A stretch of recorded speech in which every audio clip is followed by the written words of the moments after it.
The umpires getting underway 5 minutes early here today. We are ready to go into play-by-play. Rick Russell on the mound for Chicago, and Wayne Garrett is the leadoff batter. And the first pitch is high and away, ball one. Now today, the skies are overcast, but no rain. However, the weatherman again has forecast showers during the afternoon. Now the pitch on the way, a ground ball hit the second base. And the second baseman, Paul Popovich, goes on to Fanzone, one down. Well, we're finally playing baseball here at Wrigley Field. The Mets have been sitting idle for the last 3 days watching it rain. The magic number is 2 to eliminate Pittsburgh and St. Louis. The magic number is 1 to eliminate Chicago and Montreal.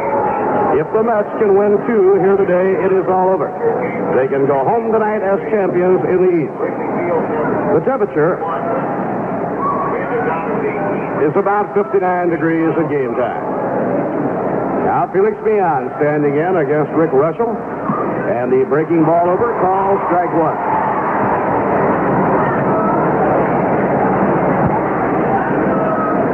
Felix Millan hitting at .288. Batting out of a crouch, in comes the pitch by Russell, and a smack into right field, a base hit just beyond the reach of Carmen Fanzone. So Millan has singled his 181st hit of the year. He needs one more base hit to tie the club record set by Tommy Agee. Now Rusty Staub coming up. The Cub pitcher in the first game today is right-hander Rick Russell. He has won 14 and lost 15. Lifetime against New York, Russell has won 2 and lost 1. He has pitched very well against the New York Mets this season. So this is it. If the Mets can do it today, fine. If not, they'll have to play here at Wrigley Field tomorrow. They'll be watching the outcome of the Pirate-Montreal game and the Cardinal-Philly game. The Pirate game will get underway at 12:30 Chicago time, 1:30 New York time. And the Cardinal game at 1:15. Now Rusty Staub, the hitter, against the right-hander, Rick Russell. Here's the pitch on the way. And a shot backhanded by Kessinger. Throws to second for one, and a high throw first to short. Double play, and the side retired. Beautiful play by Kessinger, the Cubs shortstop. On a hard smash hit by Rusty Staub, he turns it into a double play. Side retired. No runs, 1 hit, no errors, none left. In the middle of the first inning at Wrigley Field. 11 o'clock in the morning, Chicago time. The score, the Mets nothing, and the Cubs coming to bat. Ted Pepper has the best new car deal around. Ted Pepper Chrysler Plymouth has Pepperality, and Pepperality is for everyone.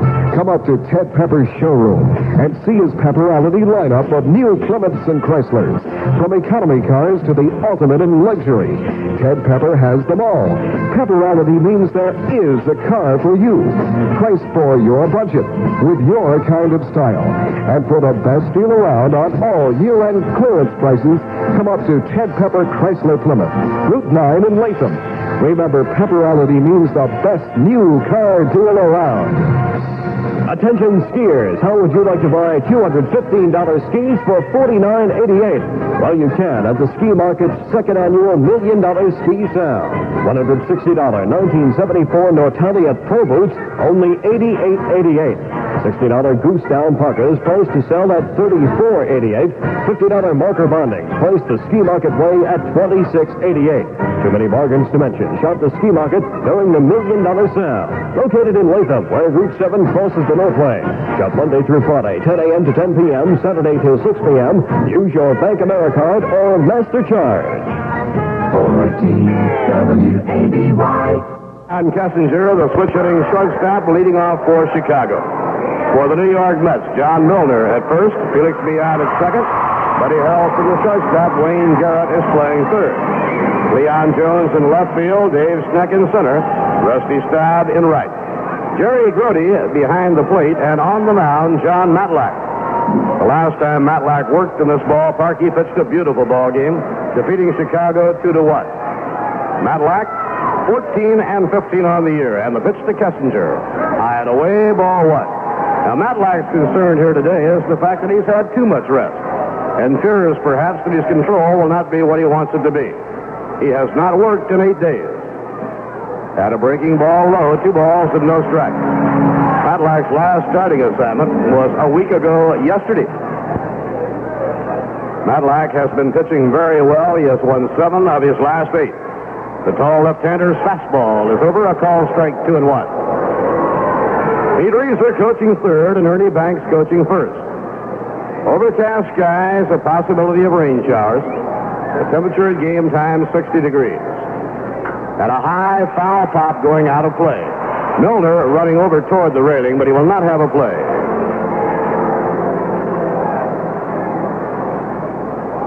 The senior umpire is Augie Donatelli.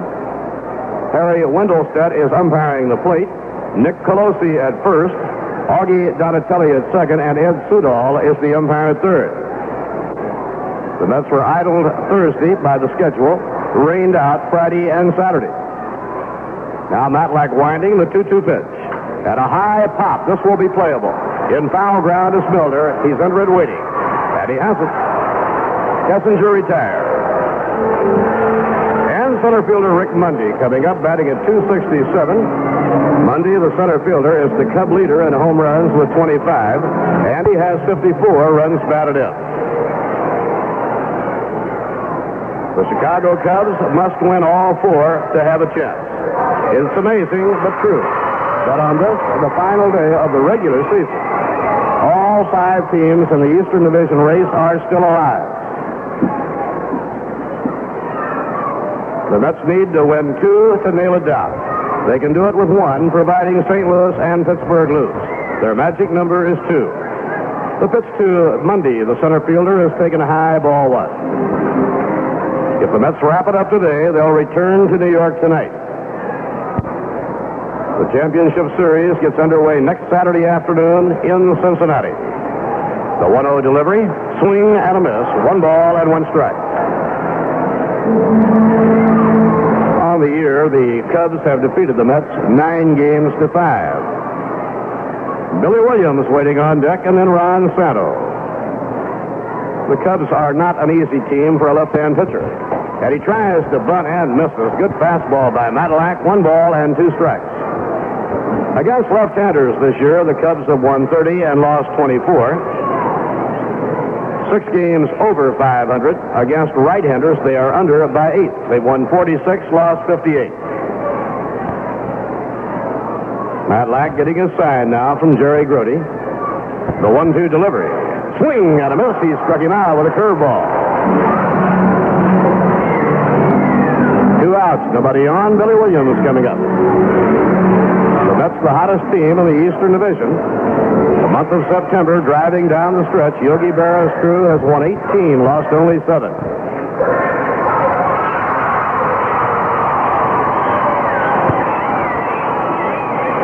Ron Santo moving into the on-deck circle.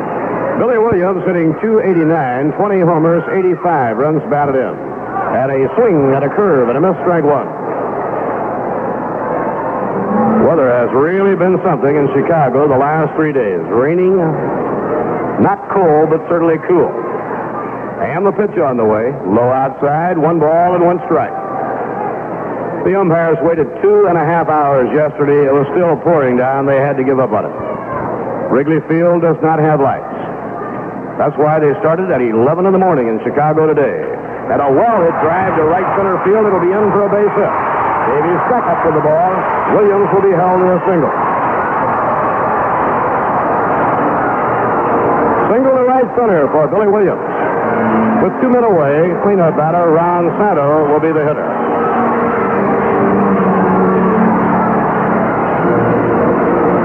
Santo hitting at .270, 20 home runs, 75 runs batted in. The Mets are hoping that things can wind down right here today in Chicago. Now Matlack up in pitching position, checks the runner. And the pitch to Ron Santo. And a fly ball hits the center field. Dave Steck will be under it. He's waiting, makes the catch. Side retired. Dave had perfect defensive position, playing Santo shaded over in the alley. No runs, one hit, no errors, and one left. At the end of one, New York nothing, Chicago nothing. Hello, I have just about 30 seconds to show you or your company just one way to make your savings work as hard as you do. It's a savings plan at Central Savings. At CS&L, our 5.25% passbook accounts earn an effective rate of 5.47%. Commercial banks pay less, so your money doesn't work as hard with them or grow as fast. Savings plans from Central Savings. The more you know about money, the better for us. Member FSLIC. Ted Pepper Chrysler Plymouth is now Ted Pepper Chrysler Plymouth Nomad Travel Trailers. Ted Pepper now sells Nomad Travel Trailers with the same pepperality as he sells Chryslers and Plymouths. If you enjoy camping with the conveniences of home, try a luxurious new Nomad Travel Trailer. Comfort and convenience have been designed into every Nomad for your camping enjoyment. Remember, now is a good time to be thinking about your winter vacation. Think Ted Pepper Chrysler Plymouth Nomad Travel Trailers for your winter vacation pleasure. 14WABY. Now the second inning at Wrigley Field. John Milner will lead off for New York. Milner has been trying to fight free from a batting slump. Hitless in his last 17 times at bat. Only 2 hits in his last 34 trips. Thursday was an off day in New York. Milner went to Shea Stadium and had a long session in the batting cage trying to detect what he was doing wrong. And the pitch by Rick Russell, and a fly ball foul down the left field line. It'll go out of play. Milner has hit very well in this ballpark, and particularly well against Rick Russell. On the year against Russell, Milner has 6 hits and 11 times at bat. He also has hit well against Ferguson Jenkins. Jenkins will pitch the second game today for Chicago. In comes the pitch, and a half-swing bouncer foul. He did not mean to hit that.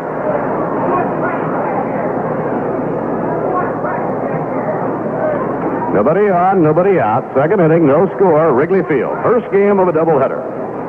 It could all be over by this evening. The magic number is 2 to eliminate the Pirates and the Cardinals. Outside and low to the hammer, 1 ball and 2 strikes. And speaking of the hammer, the big hammer, Henry Aaron. Hit a home run last night. He has 713. He'll face Dave Roberts of Houston this afternoon. And the pitch on the way, a ground ball hit down to first. Easy play for Carmen Fanzone. He goes to the bag, 1 down. So there will be a lot of attention on Atlanta, Georgia this afternoon, where if Henry Aaron can homer his 41st of the year, he will have tied the most distinguished record in baseball, the 714 home runs hit by Babe Ruth. Remarkable thing that Henry Aaron, at the age of 39, has hit 40 home runs.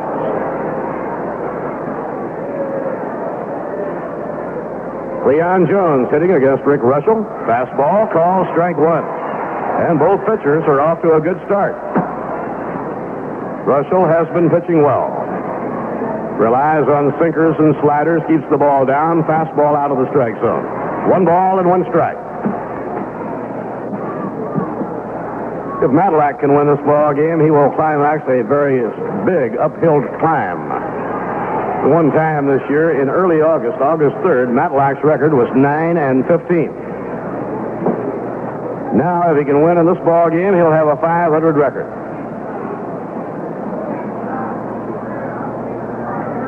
On August the 30th, the New York Mets were in last place in the Eastern Division.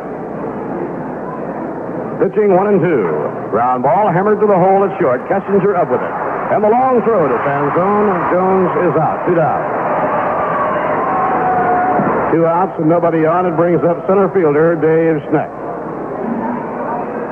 General manager Bob Sheffing sitting right behind the plate watching the game, along with Mrs. Sheffing. Team physician Dr. Peter Lamott and his wife Beryl. The Mets official family all coming in for the big doubleheader today. Now Russell with that semi no wind-up delivery. Outside and low to Dave Schneck. 1 ball and no strikes. Yogi has platooned Schneck and Hahn during the stretch drive in center field. Now the pitch on the way to Dave, inside and low, ball 2. The ball player is terribly anxious to get back on the field. You get mighty edgy sitting around waiting to play a very big ball game. It also feels kind of funny to get back on the field after an absence of 3 days. The 2-0 delivery, inside and low, ball 3. Yogi has been very concerned. You never want a day off when things are going good. The Mets have had the momentum. The last thing they wanted to do was sit around and have a chance to lose that momentum. 3-0 delivery by Russell. A call strike on the outside corner, 3-1. Jerry Grote is the on-deck batter, and then Bud Harrelson.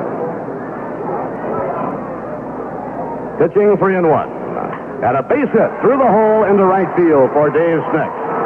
He pulled the breaking ball, timed his swing just right. Second hit for New York. Let's hit the ball hard in the first inning. Kessinger made a nifty backhand pickup on a hard smash hit by Rusty Staub, and he turned it into a double play. Now Jerry Grote hitting .256.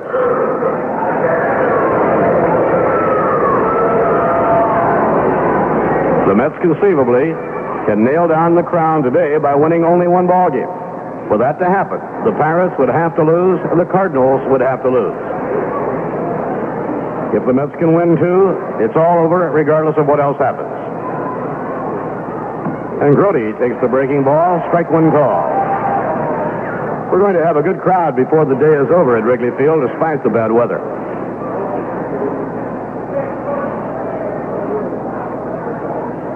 Now Russell, as he signed from Rudolph, here's the pitch on the way. A swing and a miss. He's throwing hard.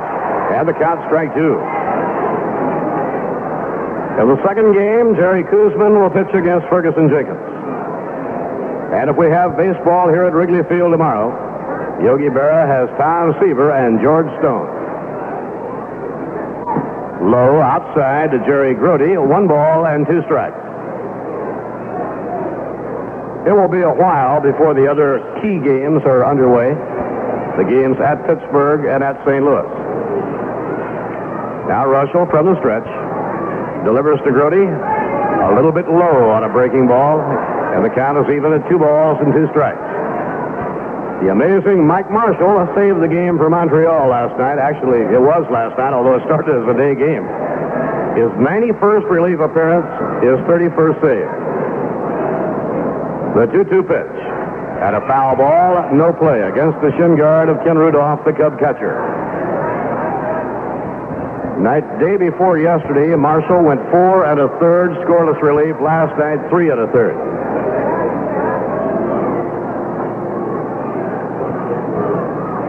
The Mets bullpen obviously very well rested now. They've had no work to do for the last 3 days. The 2-2 pitch. Hit late and foul over toward the visiting dugout. No play, and the count 2-2.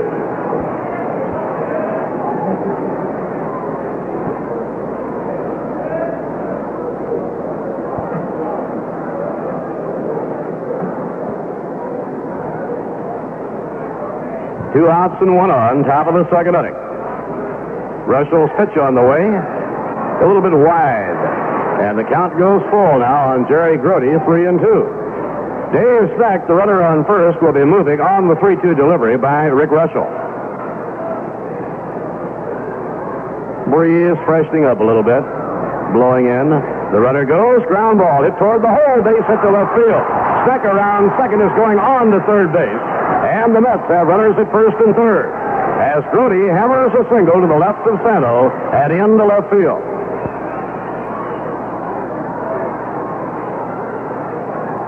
Bud Harrelson will be the hitter. Buddy hitting at .262.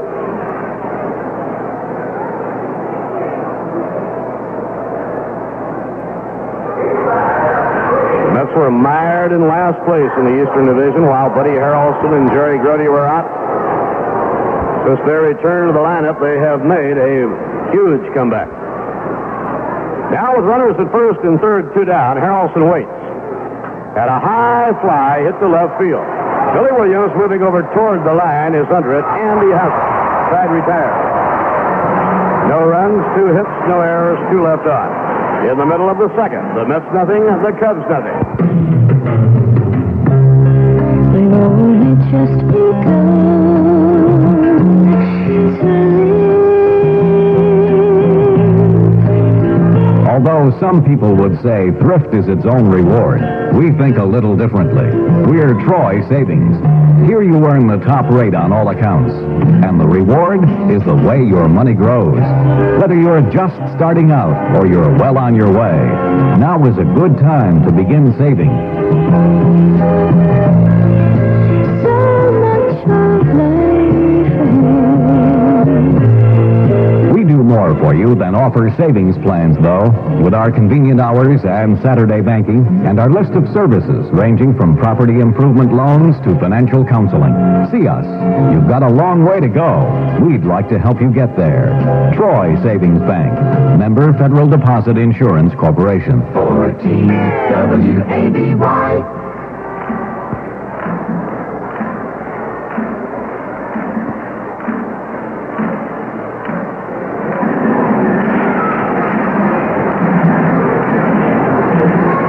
Jose Cardinal, the Cub leadoff batter against John Matlack, last half of the second.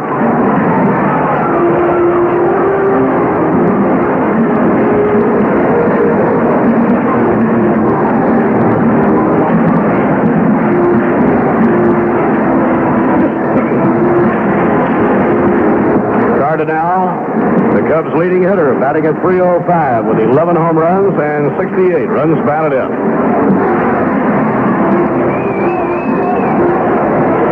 Last time the Mets were at Wrigley Field, they played a 4-game series, won 2 and lost 2. A series they almost swept. The 2 games they lost, they had won until the last half of the 9th inning.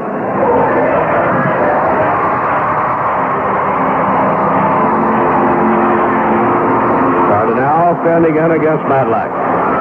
And the windup by the left-hander. The pitch, fly ball hit down the right field line. It's going foul. And it is going to be possibly playable. And Milner makes the catch. Oh, what a play by John Milner. He ran into the bullpen area of the New York Mets, almost up against that brick sidewall. And as the ball came down over his shoulder, he grabbed it.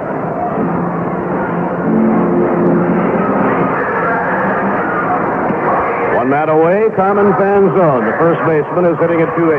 Right-hand batter. Marty Lockman with his right-handed hitting lineup in against left-hander John Matlack. In comes the pitch to Fanzone. Line to the air to right field. Stop in front of it waiting. And he has it. 2 down. That ball hit hard. 2 outs, nobody on. Switch hitter Paul Popovich. Popovich, the second baseman, batting at .236 on the year. And he'll hit right-handed against John Matlack.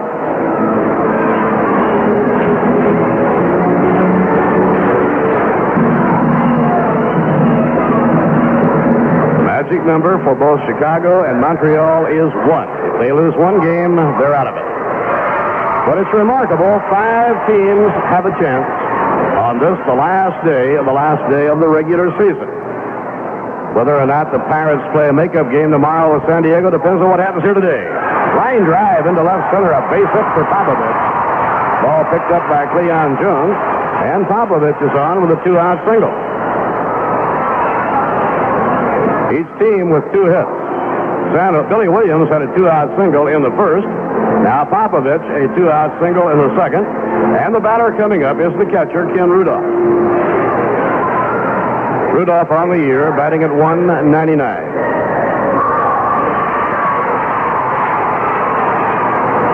The Mets have had 3, and the Cubs have had 2. In comes the pitch by Matlack. Curveball, a strike call.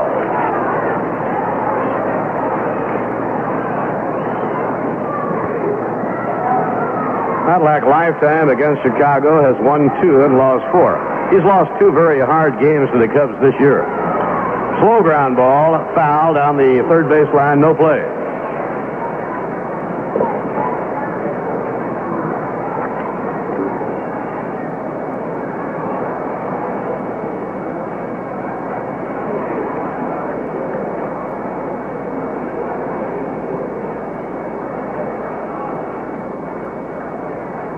Matlack with a 2-strike count on the right-hand hitter, Ken Rudolph.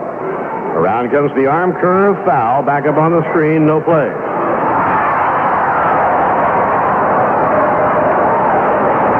Against Chicago this year, Matlack lost the game early in the season, 1-0.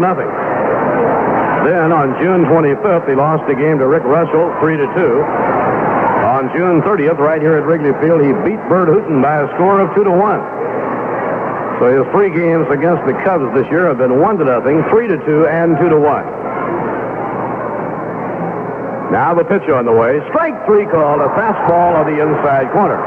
Second strikeout for Matlack, side retired. No runs, 1 hit, no errors, 1 left. At the end of 2 at Wrigley Field. The Mets nothing, the Cubs nothing. Introducing Boston Spa National Bank's free personal checking account service. Write as many checks as you want without a service charge by maintaining an average monthly balance of $400 or more. And if you prefer to maintain a lower monthly average balance, Boston Spa National's new personal checking account plan permits you to write as many checks as you want for a fixed monthly charge based on your average balance. No minimum balance required, no charge for deposits, no charge if account is not used. You get an initial supply of personalized checks free. You'll get a statement every month, and you can enjoy unlimited use of your account at no charge just by keeping an average balance of $400 or more in your account. And you may want to take advantage of Boston Spa National's computerized automatic payment service to build your savings account or make your mortgage payments or any installment loan payment. Even your Christmas Club payments can be automatic. Pick up a folder at your nearest office of Boston Spa National Bank for full details. Member FDIC and an equal housing lender. To put go in your winter driving, go first to Sears. Sears Tire and Auto Center is featuring big savings on snow tires and battery, like Sears Rugged Snow Crusader tires with 4 tough plies and a deep biting tread for sure-footed traction in mud or snow. Snow Crusader tires priced as low as $11 plus FET for the 650 by 13 size with no trade-in required. Other sizes similarly low priced. Sears Super Wide Dynaglass Snow Guard tires are on sale too. Save 35% on these tough, wide stance tires with twin Dynaglass belts to keep the tread flat on the road for better traction. Sears Super Wide Dynaglass Snow Guard tires with deep biting cleats are now at 35% off. Savings of $27 to $36 on a pair. Save over $8 on Sears Tough 48-month battery in sizes to fit most American cars. It's Sears' most popular replacement battery for cars with all those accessories that really need extra power. Sears 48-month battery now just $22.88 with exchange. A big $8 saving. Before you head into winter, head into your nearby Sears Tire and Auto Center. 14 WABY.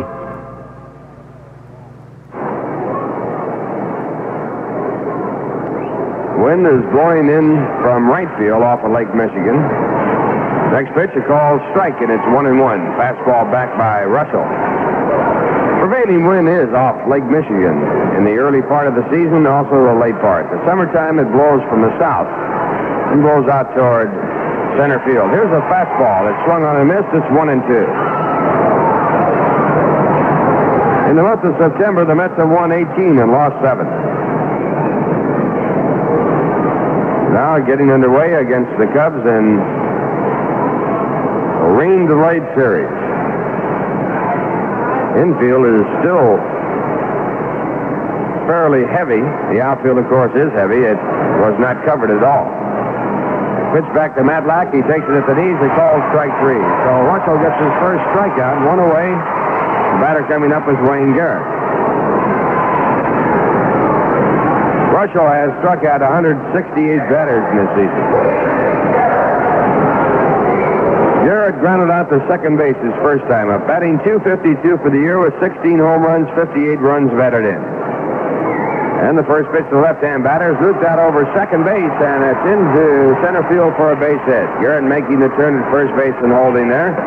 The Mets have their 4th hit in the ballgame. A runner at first base with 1 out in the top of the 3rd, and Felix Millan coming up. He had the first base hit. Single to right field in the first.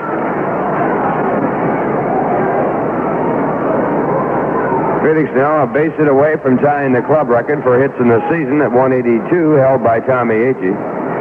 Overall average for the year at 289.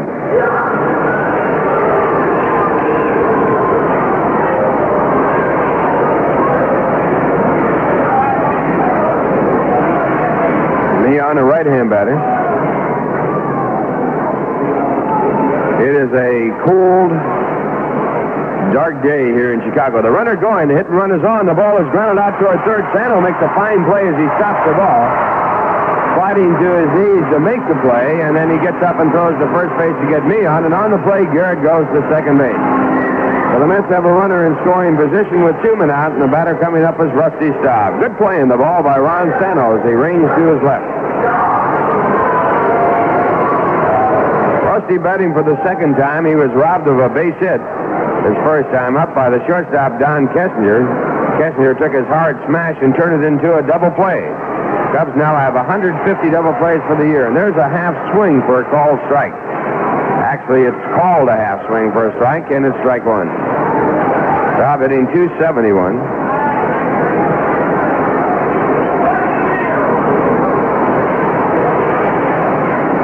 And Russell with his next pitch is lined into the stands of the left field side. Strike two. Staub leads the club in runs batted in with 72. He has 15 home runs and 155 base hits. 35 doubles. Willie Stargell leads the National League in doubles.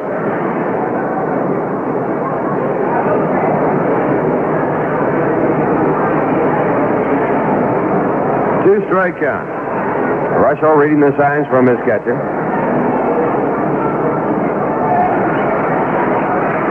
Russell has a lifetime record of 24 wins and 23 losses.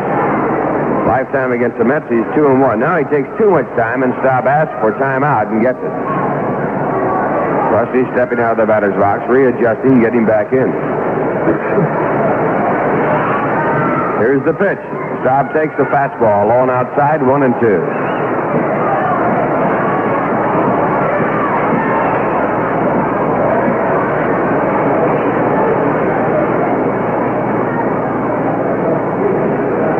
One ball, 2 strikes. Russell again sets. Here's the pitch to Staub. He hits it on the ground to the second baseman, Paul Popovich. He fields the ball, throws to first, and Staub is out.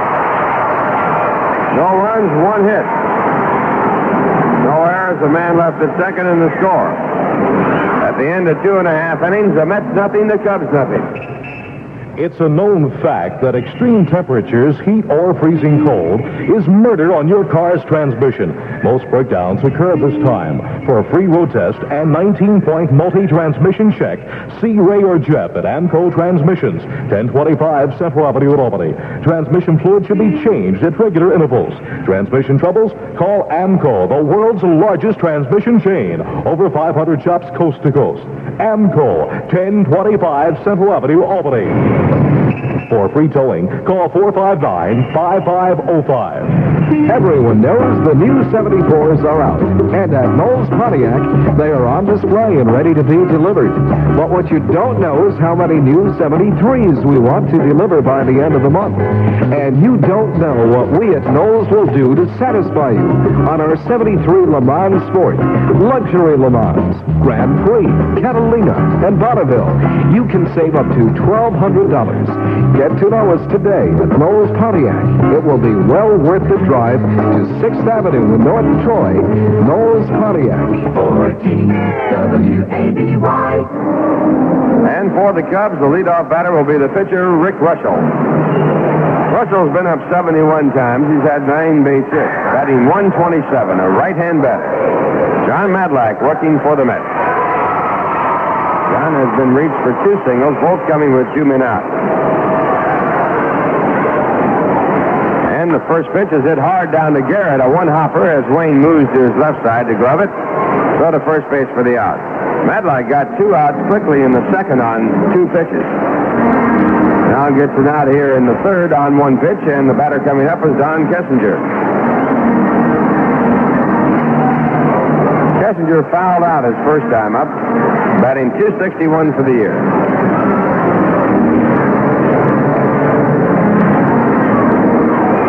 A bleak, overcast day in Chicago.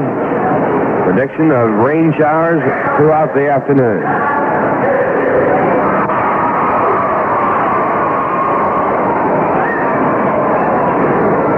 Kessler has no home runs. He's had 42 runs batted in. He lines the first pitch, and it's into left field for a base hit. So the Cubs jumping on the first pitch by Madlack. in this ball game, and Kessinger has the third base hit. A runner at first for the Cubs with one away, and the batter coming up is Rick Mundy.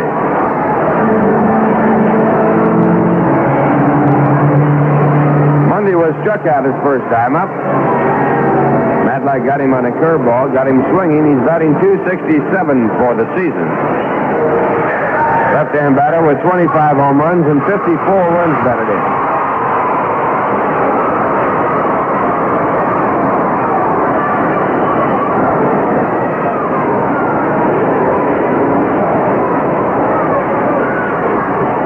And Matlack working from the set position. First pitch to Mundy. Fastball that's inside a ball.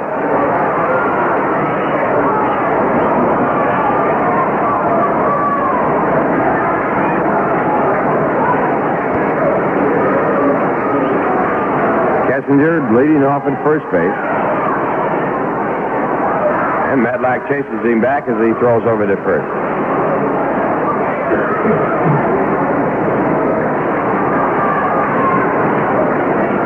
Now again, Matlack sets up.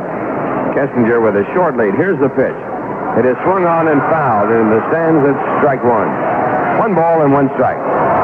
Down below, General Manager Bob Shepard. Also here, Herbie Walker, one of the owners and on the board of directors. Scheduled to come in and maybe in the ballpark is M. Donald Grant.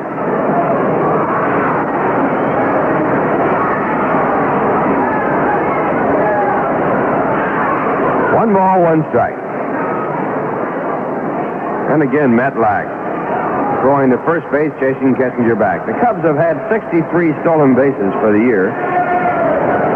And they have attempted 126. Now again, it's Matlack from the set position, and again he goes to first base and Kessinger back. That was a calling card throw. Little lob toss to first.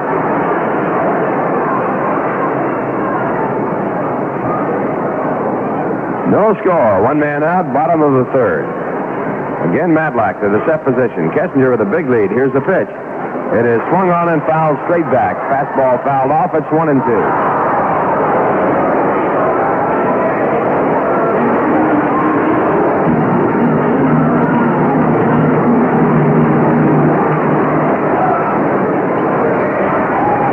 Matlack with a record of 14-15. Last year he won 15 and lost 10. Was the rookie of the year. Lifetime against the Cubs, he's won 2 and lost 4. Now the 1-2 pitch. Fastball swung on and missed, and Matlack really had something on that pitch. His third strikeout. Now with 2 men out, the batter coming up will be Billy Williams.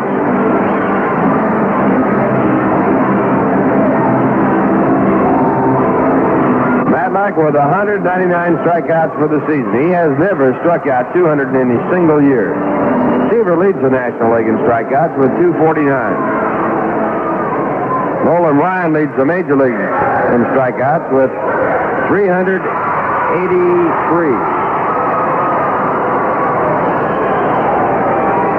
That is a new all-time record for strikeouts in a single season, breaking the record held by Sandy Koufax at 382. Now the pitch to Billy Williams does not come off. A throw to first base and Kessinger chased back.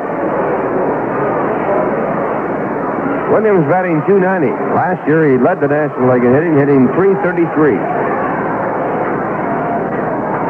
Matlack setting up and now stepping off the pitching rubber, breaking up the action. Asks for a new roll of signs as he looks into Jerry Grody, the Met catcher. There's a fastball hit to right center field. Coming over is Dave Schneck. He is under the ball, and he makes the catch, and this side is retired. No runs, a base hit. No errors, a man left at first, and the score. At the end of 3, the Mets nothing, the Cubs nothing.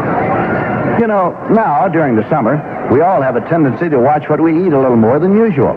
And most of us watch our weight a little closer, too. A good reason, it seems to me, to look for and eat a nutritious slimline type food. My favorite choice is Dairy Lee Cottage Cheese. It's a great product, full of energy-building proteins, but with a light touch in the calorie department. In fact, I think Dairy Lee Cottage Cheese tastes so good, I eat it all the time. All sorts of different ways, too. For instance, I like Dairy Lee cottage cheese with fresh fruits. And I also like it with fresh vegetables because, you see, Dairy Lee cottage cheese is really a great mixer. I might add that it's mighty good just all by itself, too. So make sure you have some at your house, won't you? It's in your grocer's dairy case. And it's from the good folks at Dairy Lee.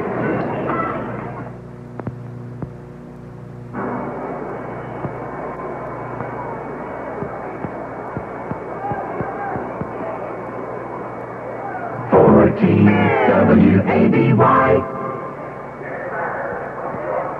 We're going to the top of the fourth inning. No score in the ball game. The Mets coming up, and the first batter will be the first baseman, John Milner. John grounded out his first time up. The Mets have had 4 base hits in the ball game. The Cubs have had 3. Rick Russell pitching for Chicago. And the right-hander into the rocking motion. The first pitch to Milner is a breaking ball low. It's ball 1.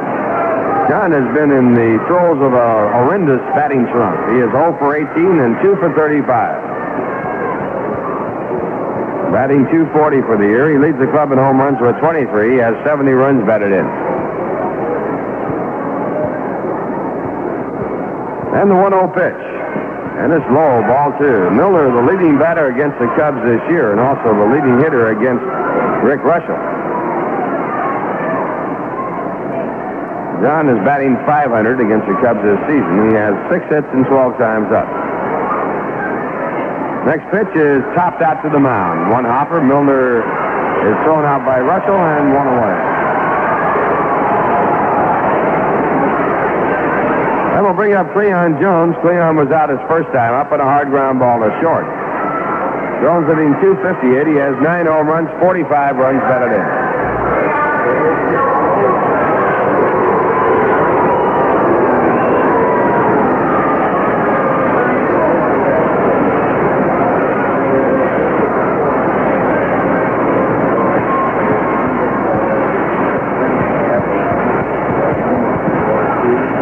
Time is called as a bat is left out in the foul area right near home plate, so the bat boy has to go out and pick it up.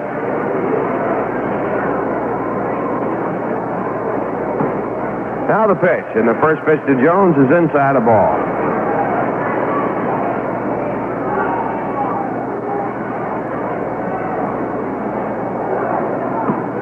Pitch back, a called strike. It's 1-1.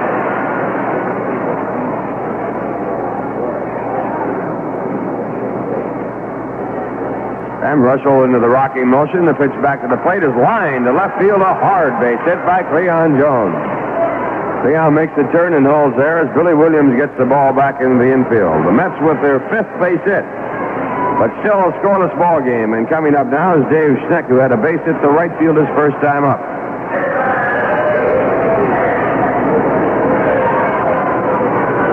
Schneck has had 7 hits and 33 times up.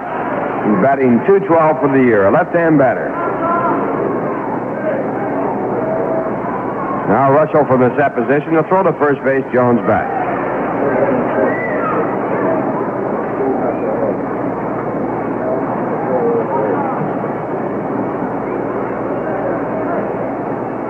Russell again sets up, and again he throws to first base. The Mets are not a running ball club. They've had only 26 stolen bases. 44 attempts. Again, Jones with a fairly good-sized lead, and here's the pitch. Schneck swings and misses. Strike 1.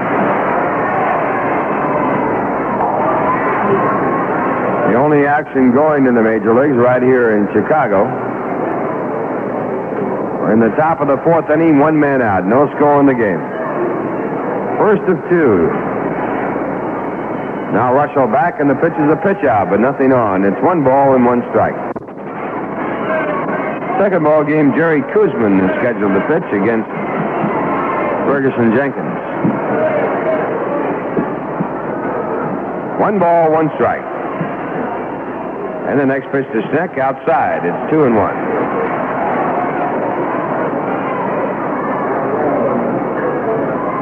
Russell has had 7 complete games this year out of 36 starts. He's pitched 3 shutouts. Has a record of 14 and 15. Again, he throws the first base and throws the ball away.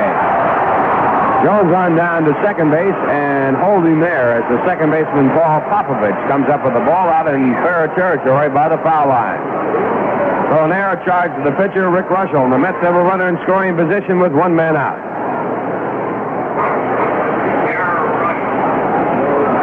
First error of the ball game. The Mets now have their third runner in scoring position. One man out. They're batting in the top of the fourth inning.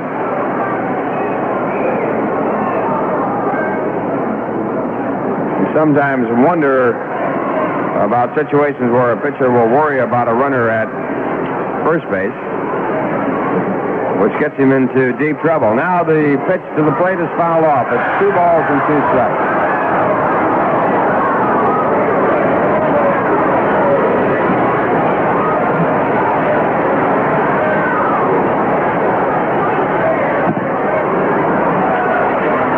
The next pitch is popped up in the shallow center field. Going back is Don Kessinger. He is under the ball, and he makes the catch. 2 men out. It brings up Jerry Grote, who singled his first time up. Ray Burris is throwing in the bullpen for the Cubs.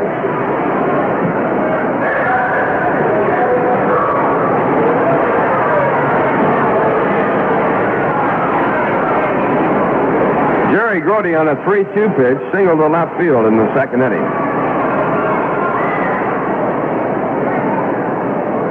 Grote hitting .259 for the year. The first pitch is popped up into foul territory. The ball on the third base side into the stands and strike one.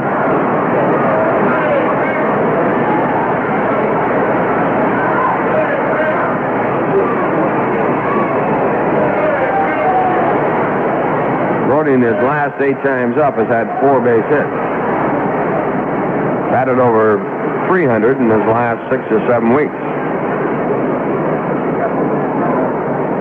1 strikeout. Russell working on the mound for the Cubs now backs off as time is called.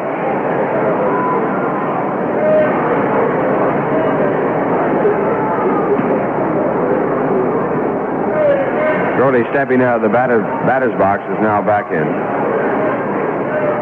Russell sets up, checks at second base. Jones is there. And the pitch. Grounded out toward third, fielded by Sano. And he throws over to first base for the out and retires his side. No runs, 1 hit. 1 error, a man left at second, and the score at the end of 3.5 innings, the Mets nothing, the Cubs nothing. Here's great news from the friendly people at Protective Loan Corporation. Protective can now lend you up to $2,500 for any good reason, whether it be a summer vacation, home improvement, or bill consolidation. Let Protective Loan help make financial problems disappear. Up to $2,500 can be yours now from Protective Loan. Protective gives 1-day service, and there's always an office nearby. In North Troy at 603 2nd Avenue, 620 Columbia Turnpike, East Greenbush, and in Menands at 291 Broadway. When you eat at home, you expect cleanliness, and I think that you should get the same thing at McDonald's. Al Sten, a McDonald's field consultant. We've got checklists galore that we use in order to make sure that the store maintains cleanliness at all periods of time. You and your family deserve a break at McDonald's, and things like cleanliness are what that break is all about. It's got to be just immaculate, even if it means washing it 10 times. 14 WABY. We're going now to the bottom of the fourth inning. No score in the ball game. The Cubs coming up. John Matlack hooked up with Rick Russell in the pitching performance here at Wrigley Field, the first game of a scheduled doubleheader. First batter for the Cubs will be Ron Santo. He'll be followed by Jose Cardinal and Carmen Panzone. Santo saw 1 pitch his first time up and flied out to center field.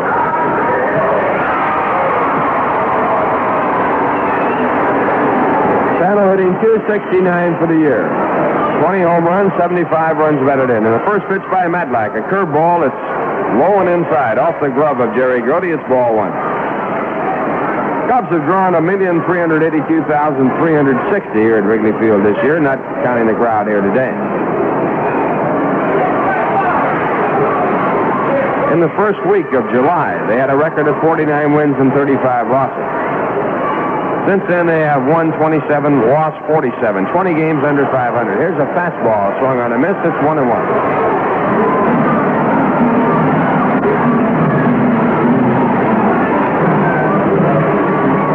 Sano, the veteran third baseman for the Cubs. 1-1 pitch. Breaking ball, it's inside, and it's 2 balls and 1 strike.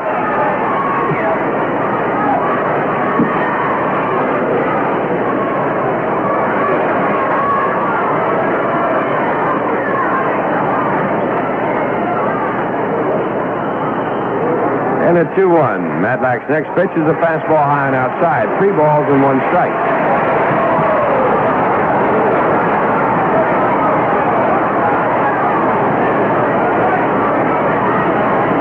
John Matlack working for the Mets. A 3-1 delivery. It is low and Sano walks. The first walk given up by Matlack, and the Cubs have a runner at first base with no one out. And the batter coming up is Jose Cardinal. It's fouled out his first time up. Cardinal hitting .305 for the season, 11 home runs, 68 runs batted in. Now Cardinal asking for time. He wants to talk with Pete Breezer, the third base coach, getting the sign straight verbally.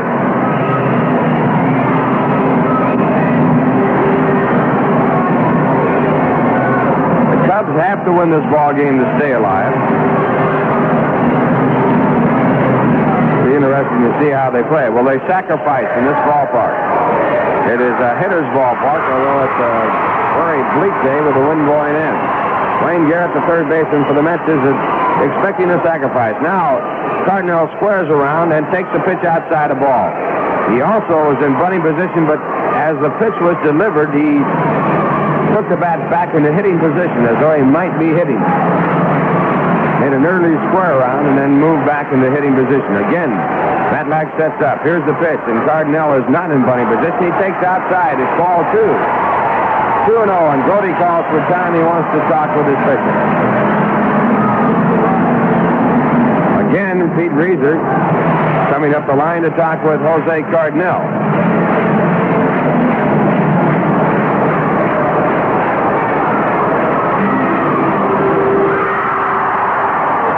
Balls, no strike. Cardinal is a notorious fastball hitter. Now he squares in the bunting position and bunts the ball out toward first base. Milner fields the ball, has no play at second, throws over to me. I'm covering at first base, and on the sacrifice, Sano moves down to second base in scoring position.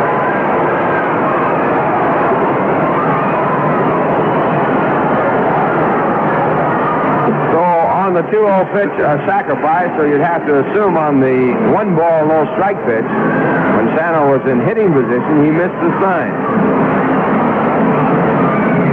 Now the batter coming up is Carmen Fanzone. He lined to right field his first time up on 1 pitch. Fanzone hitting .278. He has 6 home runs and 22 runs batted in 62 ball games. Right-hand batter.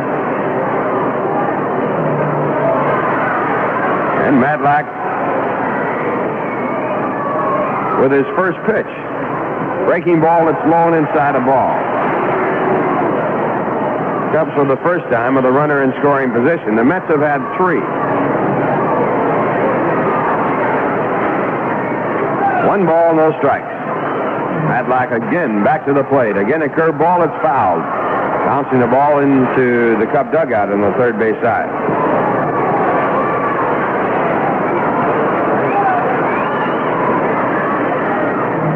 First game of a scheduled 2. Pittsburgh with a single game at Three Rivers Stadium against Montreal. Curveball again hit foul on the third base side, and again into the Cub dugout. It's 1 ball and 2 strikes. Cardinals now in second place, play at home against Philadelphia.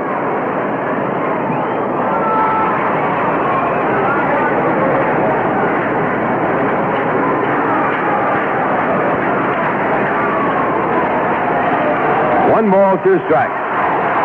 And Matlack's next pitch. Fastball, it's just inside, off the inside part of the plate. 2 balls and 2 strikes. Cardinals have won 80 ball games. They have lost 81.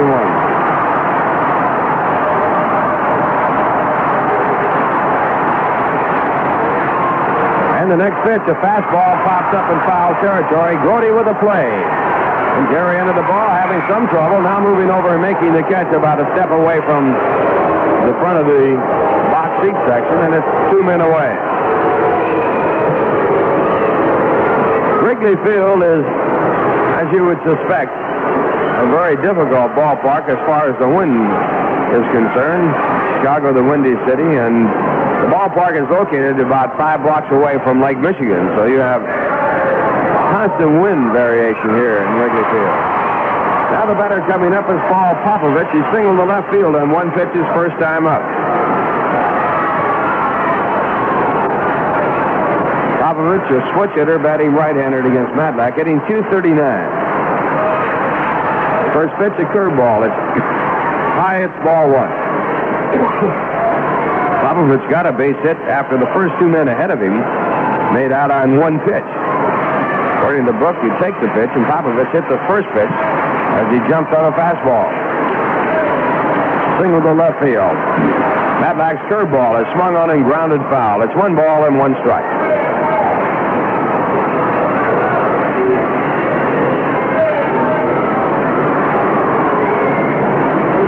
Don Kessinger said that Popovich has the best hands of any player on the Chicago Cubs, meaning he is the best fielder. This is quite a tribute because Kessinger is an outstanding shortstop. 1 ball, 1 strike. And Matlack back, and the curveball is hit foul back into the stands. The count 1 ball and 2 strikes. We pause for station identification. This is the New York Mets Baseball Network. In the Capital District, this is the home of the New York Mets. WABY, Albany. Ralph Kiner along with Bob Murphy and Lindsey Nelson from Wrigley Field. No score in the game. 2 men out. The Cubs have a runner at second. And the 1-2 pitch to Popovich. A breaking ball. It's high. It's 2-2.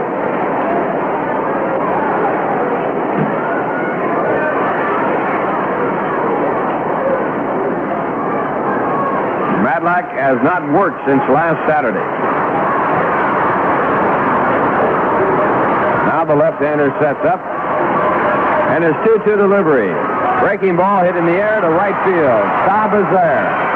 Makes the sign that he's got it. Makes the catch, and the side retired. And the runner left at second. No runs and no hits. And the score at the end of 4. It's the Mets nothing, the Cubs nothing. This is Rip Van Winkle. You know, I used to be a very restless sleeper. Then I got a fresh air mattress made of latex foam. It has thousands of vents that breathe in fresh air with every move. So instead of feeling hot and tossing and turning, I slept cool, comfortable, and relaxed. Long, too. Listen to Rip. Get a fresh air mattress.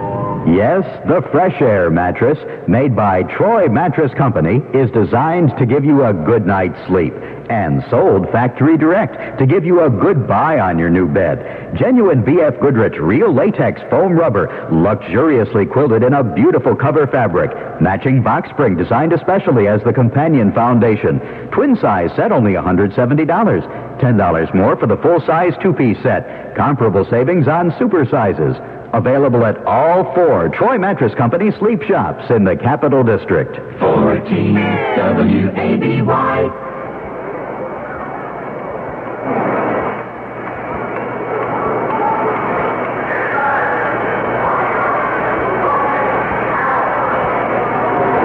Now the 5th inning at Wrigley Field. Bud Harrelson leading off against Rick Russell. New York no runs on 5 hits. Chicago no runs on 3 hits. And Buddy takes high outside, ball 1. The Mets have had 4 left on base. The Cubs have had 4 left on. Rick Russell and John Matlack settling into a mound duel. Now the pitch to Buddy, foul ball. It came up, struck him on the leg. 1 ball and 1 strike.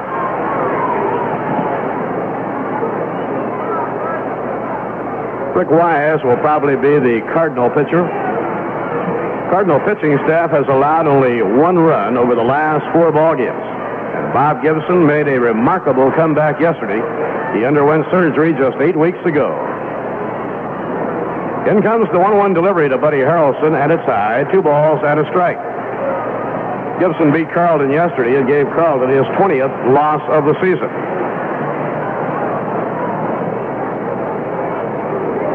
Nobody on, nobody out. Top of the 5th inning, the 2-1 pitch.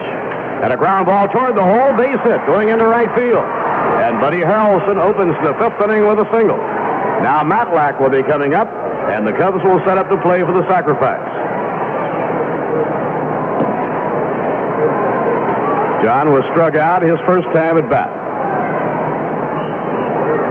While the Cardinals host the Phillies, the Pittsburgh Pirates host Montreal. We're going to get some stirring around now in the Chicago Cub bullpen. Earlier, they warmed up a right-hander, Ray Burris. Now it'll be a left-hander, possibly Larry Gura. Now Matlack around to bunt, and he takes ball 1.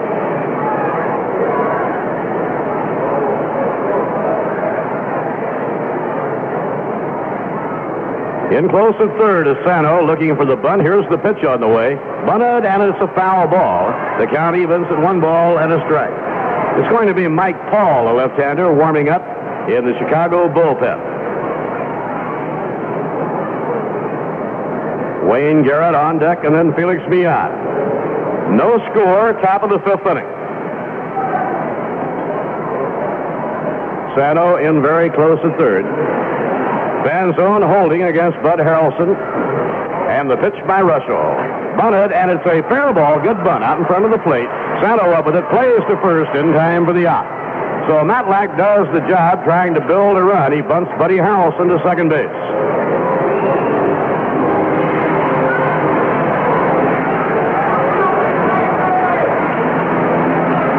Leadoff batter Wayne Garrett, 1 for 2. Wayne singled to center in the 3rd inning.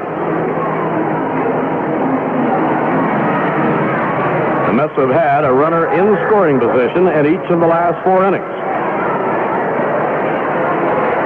Dave Steck was as far as 3rd in the 2nd inning. Wayne Garrett got to 2nd in the 3rd, and Cleon Jones to 2nd in the 4th. And a foul high into the air off to the right. Van Zone going over, but he'll have no play. It is in the crowd.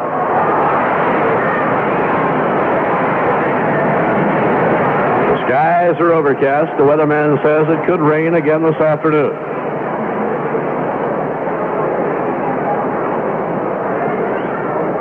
Rick Russell with a 1-strike count on Wayne Garrett. Now the big right-hander checks the runner, delivers, breaking ball low. 1 ball, 1 strike to Garrett. Wayne has had a torrid bat coming down the stretch. He has knocked 17 runs home in the month of September. On the year, Wayne has 16 homers and 58 runs batted in. The 1-1 pitch. Inside and low, handled by Ken Rudolph. It's 2 balls and a strike.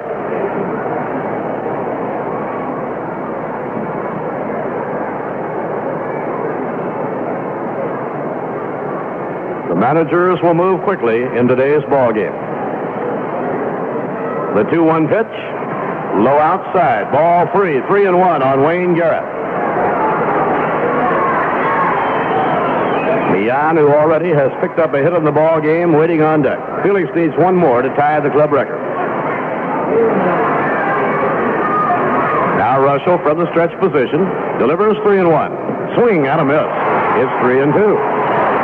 Sinking fastball by Russell, and a full count to Wayne Garrett.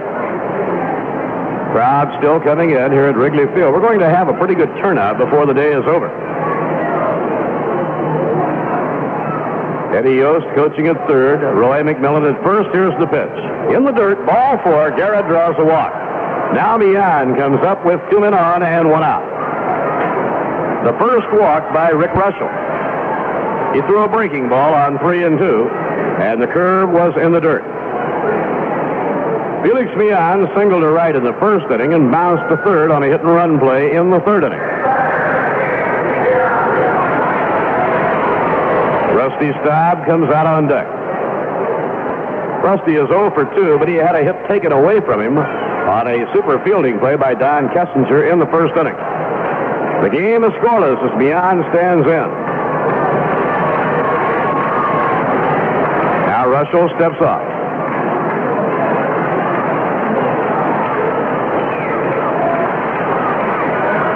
Bud Harrelson on second, Wayne Garrett on first, one man away, top of the fifth inning.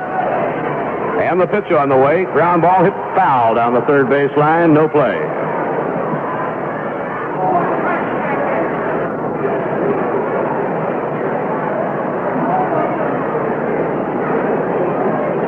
Game time temperature was about 60 degrees. We understand it is a beautiful day in New York.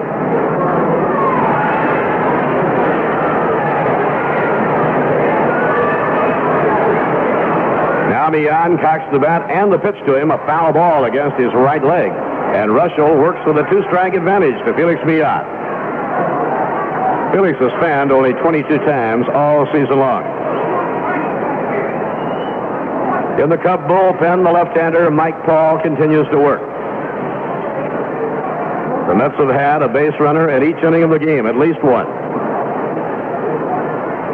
The infield is straight away, looking for a chance to turn the double play. The outfield is stride to left. And the pitch on the way. Ground ball at the second. Might be a double play. Popovich to Kessinger. And on to first. Double play. 4-6-3. Cubs turn their second double play of the game. No runs, one hit, no errors, one left on. In the middle of the fifth inning, the Mets nothing and the Cubs nothing. Here's great news from the friendly people at Protective Loan Corporation. Protective can now lend you up to $2,500 for any good reason, whether it be a summer vacation, home improvement, or bill consolidation. Let Protective Loan help make financial problems disappear. Up to $2,500 can be yours now from Protective Loan. Protective gives one-day service, and there's always an office nearby. In Albany at 215 Central Avenue and 11 North Pearl Street, and in Schenectady at 1884 State Street. Now, at Ted Pepper Latham Nomad Travel Trailers, built by the world's largest builder of shelter for living and recreation. Choose a Nomad at the home of Pepperality, and you're choosing the finest. Pressurized hot and cold water. Complete bathrooms, including shower and tub as options. 3-way refrigeration. And 3-burner range with oven.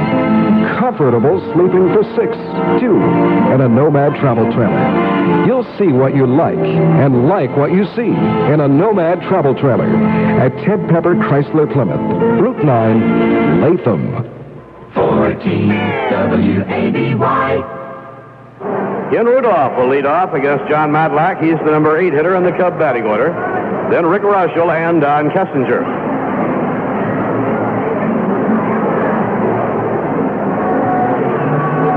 New York, no runs. They have had 6 hits. Chicago, no runs on 3 hits.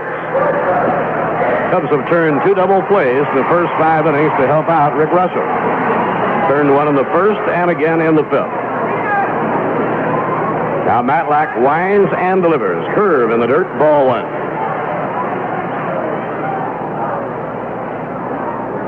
Doubleheader today started at 11 a.m. Chicago time. The umpires wanted to be sure to have enough daylight hours to complete the twin bill. They do not have lights at Wrigley Field. And by 5:30 in the evening, it's pretty dark in this kind of weather. And the pitch on the way, low inside, ball 2. Matlack goes behind on Rudolph, 2-0. Rudolph was caught looking in the second. Randy Hundley might catch the second ball game. He's been hurt, but about ready to play again. Fastball, a strike, 2-1. Ferguson Jenkins will pitch for Chicago. He was a winner his last time out, beating the Cardinals. The 2-1 delivery, low inside, ball 3, 3-1. Matlack put pressure on himself in the last inning when he walked the leadoff batter, Ron Santo. They bunted Santo over. Matlack then retired Fanzone and Popovich. Pitching 3-1. Down the middle, a strike call that he was taking. It's 3-2. Rudolph trying hard to work out a walk in this spot. He could then be bunted over by the pitcher. The count is 3-2. The pitch by Matlack. Ground ball bounced toward the hole. Garrett cutting it off. Turns and throws in time. So Matlack behind 3-1. Comes back, retires the hitter. With one out and nobody on, the Chicago pitcher, Rick Russell, comes to bat. 9 for 72 on the year. Thrown out by Wayne Garrett, his first time at bat today. The Mets nothing and the Cubs nothing. Bottom half of the fifth inning. Breaking ball. Call strike to Rick Russell. Leadoff hitter Don Kessinger is out on deck. Swing and a miss and a breaking ball. Strike two.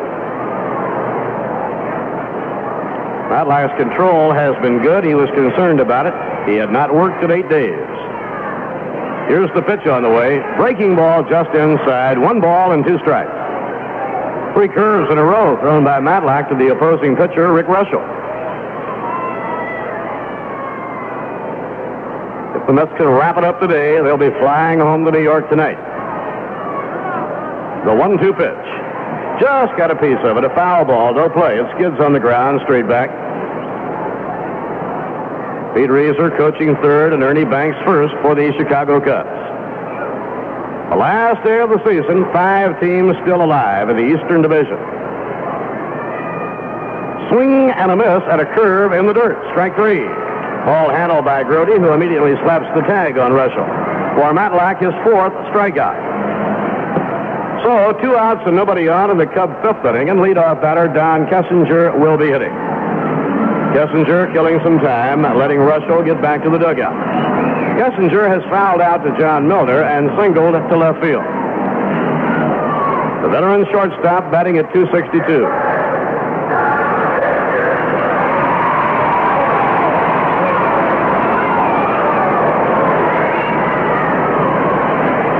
Wayne Garrett shortens up at third to guard against the bunt, and it's high. 1 ball and no strikes.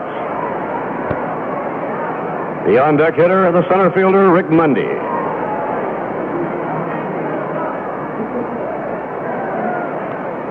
In comes the pitch and a wild one.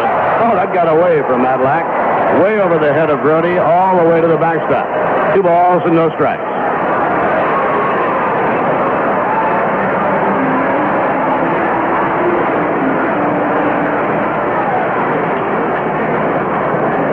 And Kessinger out of the batter's box for a moment.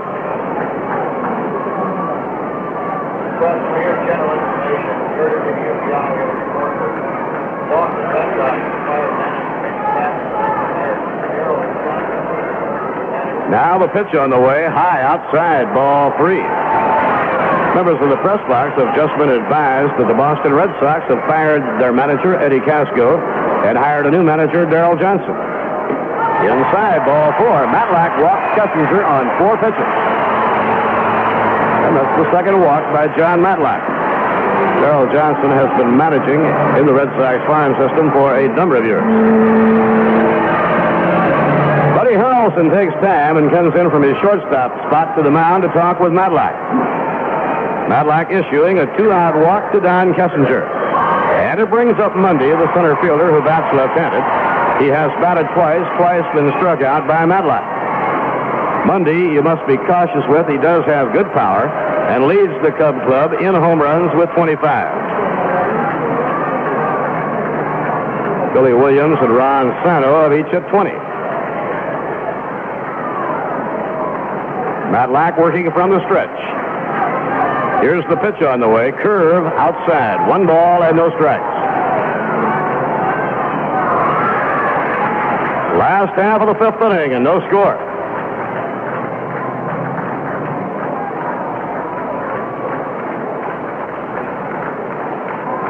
Jerry Grody setting up the low target.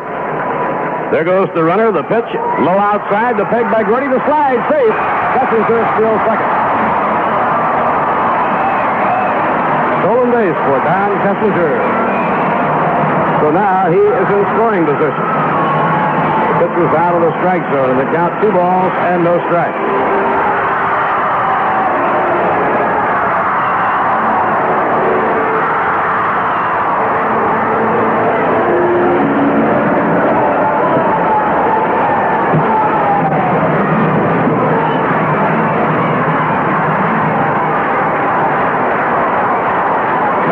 behind on Monday. The 2-0 pitch and a long drive foul deep down the left field line and out of play. Stolen base for Don Kessinger, his 6th of the year. Cardinal, the club leader, has 19.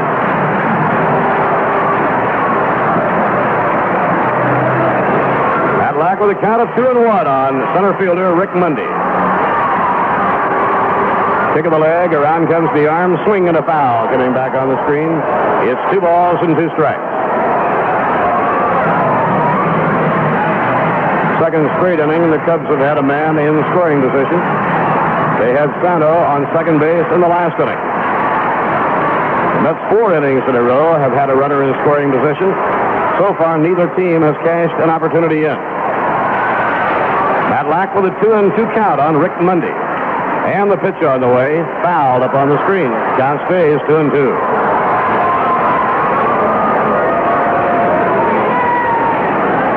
Don Kessinger reached on a walk with 2 men away. He stole second.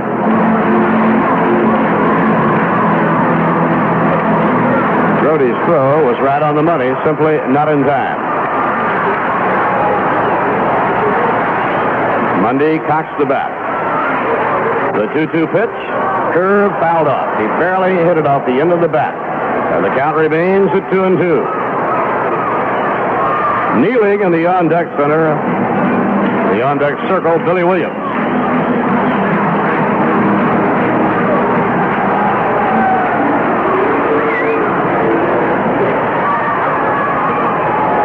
Matlack looking around now, checking his outfield alignment. The count is 2-2 on Mundy. Here's the pitch on the way. Fastball, strike 3, side retired. He came with a blazing fastball, and it was taken. 3rd time in a row that Mundy has been struck out. No runs, no hits, no errors, 1 left. At the end of 5 at Wrigley Field. The New York Mets nothing, the Chicago Cubs nothing. When you have a roast beef hunger, nothing else in this world will do. And there's no roast beef in this world like the roast beef in Aniba. Warm, tender, sliced thin, piled high on a toasted sesame roll. The world is full of sandwiches that are just sandwiches, but Aniba is a treat. Next time you want a sandwich, give yourself a treat instead. Have Aniba. Aniba roast beef, everywhere in the Capital District. Great anytime. They're made with love. Made with love. Attention skiers, do you like to save money? 1973 Rossignol skis, regularly $160, only $69.88. Under full guarantee, save $90. Warm-up pants for the entire family, regularly $30, only $5.88, save over 80%. 1974 Nortalia boots, regularly $160, now $88.88, save $70. $215 Fisher skis for $49.88, that's a savings of $165. Those sound like ski market prices as the 2nd annual $1 million ski sale gets underway at the Ski Market, Route 7, Latham. Shop Monday through Friday, 10 till 10, Saturdays till 6. Use your Bank Americard or Master Charge, the Ski Market. 14 WABY. Resulting in a double play. Rusty hitting at 270. Russell swings out of the windup. The pitch to Staub is low. 1 ball and no strikes. Rick Russell with an excellent sinking fastball.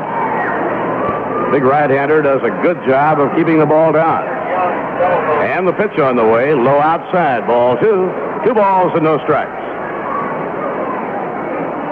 Russell over 5 has walked 1, struck out 1, allowed no runs, scattered 6 hits. Only once did the Mets get more than 1. That was in the 2nd inning when they had back-to-back hits by Dave Sneck and Jerry Grody. Ground ball hit toward the hole, running for it. Popovich, he smothers it but can't make a play. Staub is on with a base hit. Beautiful play by Popovich. He left his feet, made a dive, he smothered the ball. By the time he could right himself, there was no point in making a throw.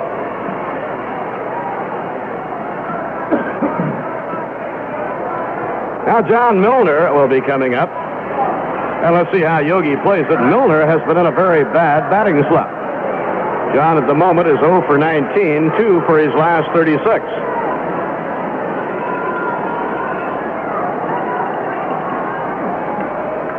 Now the stretch by Russell. Here's the pitch. And it's swung on and fouled down the left field line and over into the crowd. No play. So Yogi has Milner swinging away.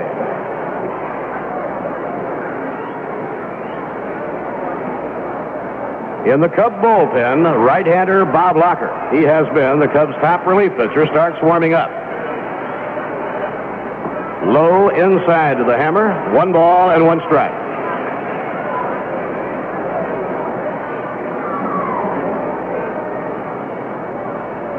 One and one on John Milner. Base hit by Staub, the 7th of the game for New York. And a foul coming back, no play. 1 ball, 2 strikes. Leon Jones on deck, and then Dave Schneck.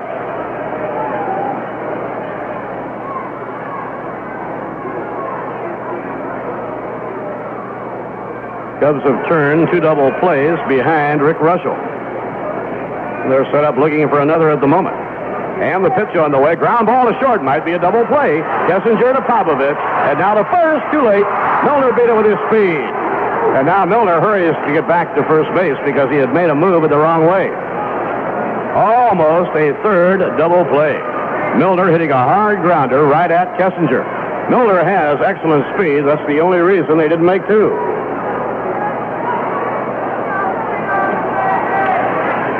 Leon Jones, 1 for 2, singled in the 4th inning.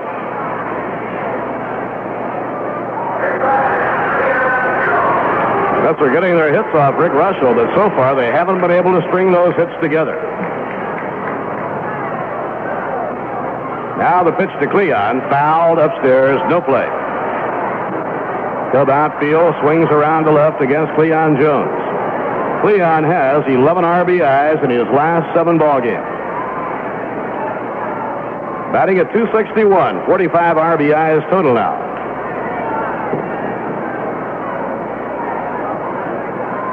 And a curve low and away. 1 ball and 1 strike to Cleon Jones. The Mets nothing and the Cubs nothing. We're in the top of the 6th inning at Wrigley Field. Milner leading away from first. And a swing and a miss on a breaking ball. 1 ball and 2 strikes. Milner has the kind of speed to leg it all the way home on a long hit. As a result of the rain that has lasted for 3 days, even the infield is a little slow today.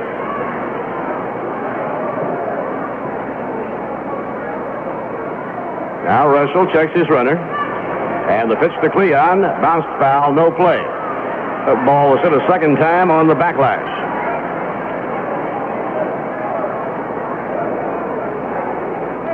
The Cubs have their bullpen ace, Bob Locker, getting ready.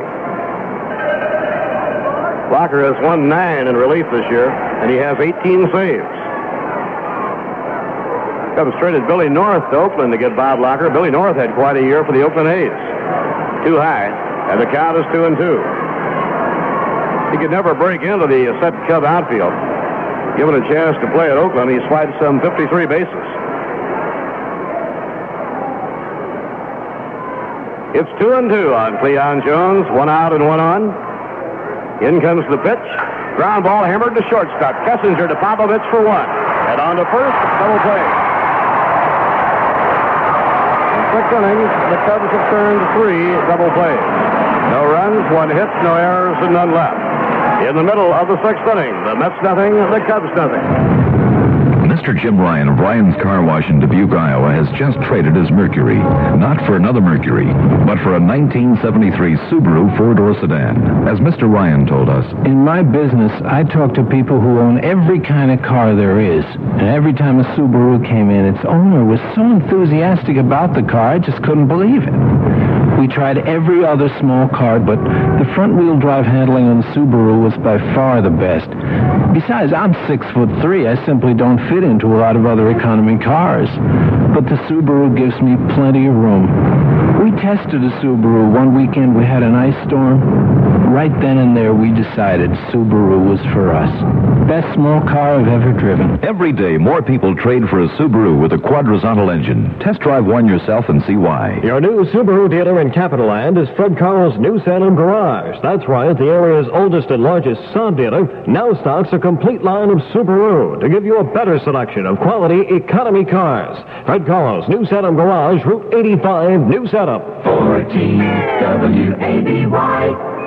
Montreal playing at Pittsburgh. They will start in about 5 minutes with the Paris, Jim Rooker. For Montreal, Ernie McAnally.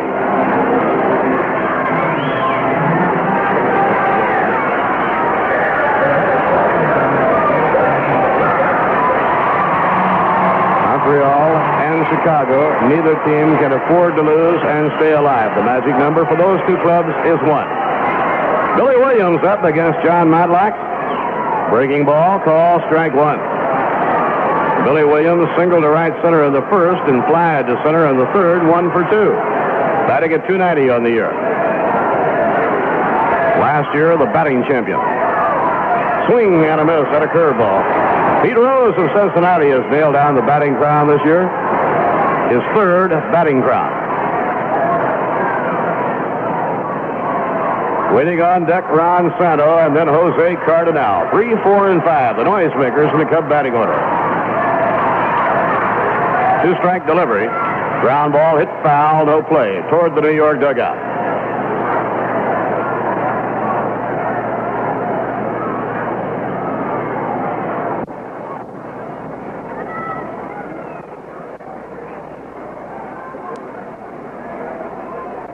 Matlack reading his information from Jerry Grody. The 2-strike delivery. Curve hit slowly towards shortstop. Harrelson charging. He'll have to hurry it. The throw is in time, and Williams is out. Slow roller. Buddy Harrelson really had to rifle the throw. With 1 away, Ron Santo is the hitter. Santo has flied to Dave Sneck and drawn a walk. Nothing for 1. The veteran is hitting at .269, 20 home runs, 75 runs batted in.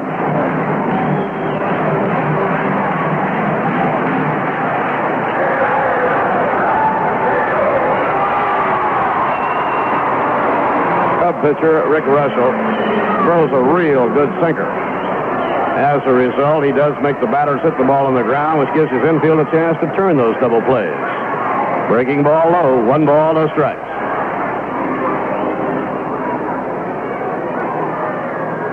Matlack has walked 2, struck out 5, allowed no runs, 3 base hits.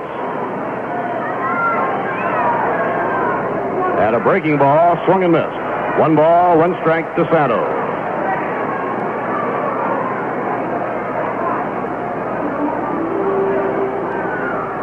Santo, a pull hitter, the infield playing him deep and around the left. The outfield shades to left. Foul back. Fastball. And the count is 1 ball and 2 strikes on Cubs third sacker, Ron Santo.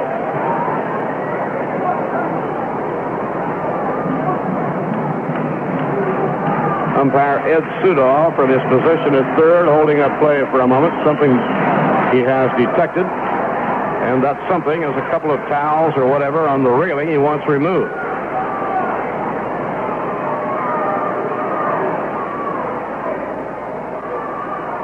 Umpires have had a lot of pressure on them the last few days, trying to get games in this bad weather.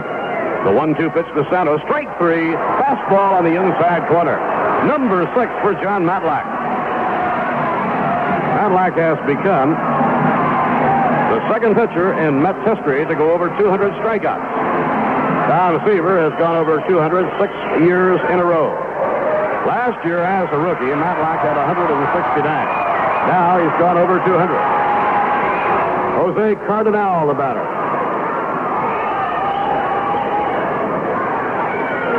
Outside, ball 1.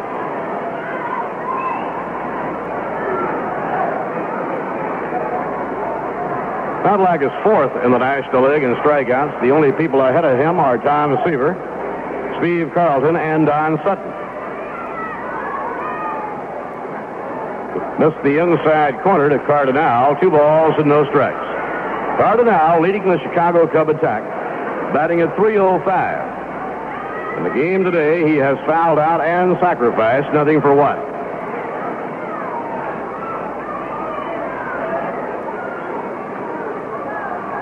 Matlack over the head, the 2-0 delivery. Swung and fouled back upstairs. Pretty good crowd at the upper deck this afternoon at Wrigley Field. This doubleheader started so early that the crowd is still coming in. First it was set for 11:30, then moved to 11 o'clock by the umpires, to be sure to have enough daylight hours to finish it. Cardinal hitting out of a crouch. Takes high, ball 3-1. Carmen Fanzon, rugged right-hand batter waiting on deck. He's the Cub first baseman. Matlack working behind on Cardinal with a count of 3 balls and a strike. In comes the pitch. Strike called, a fastball at the knees. Cardinal lost his bat. He thought he had a walk. He was heading toward first base.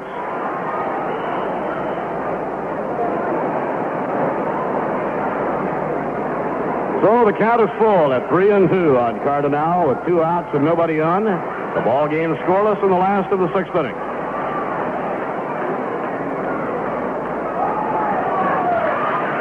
Pitching 3-2.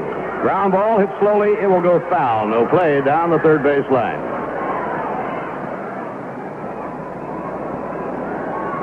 The second game today, Jerry Koosman and Ferguson Jenkins are the pitchers. And if there is baseball tomorrow at Wrigley Field, Tom Seaver and George Stone are ready.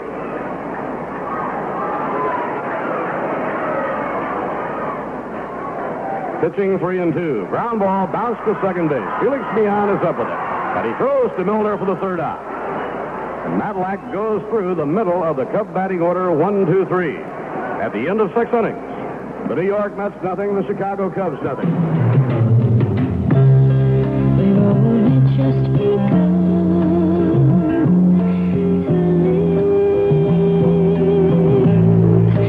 So many roads to choose. Sure, we're a savings bank where your money always earns the top rate. But Troy Savings Bank is more, so much more.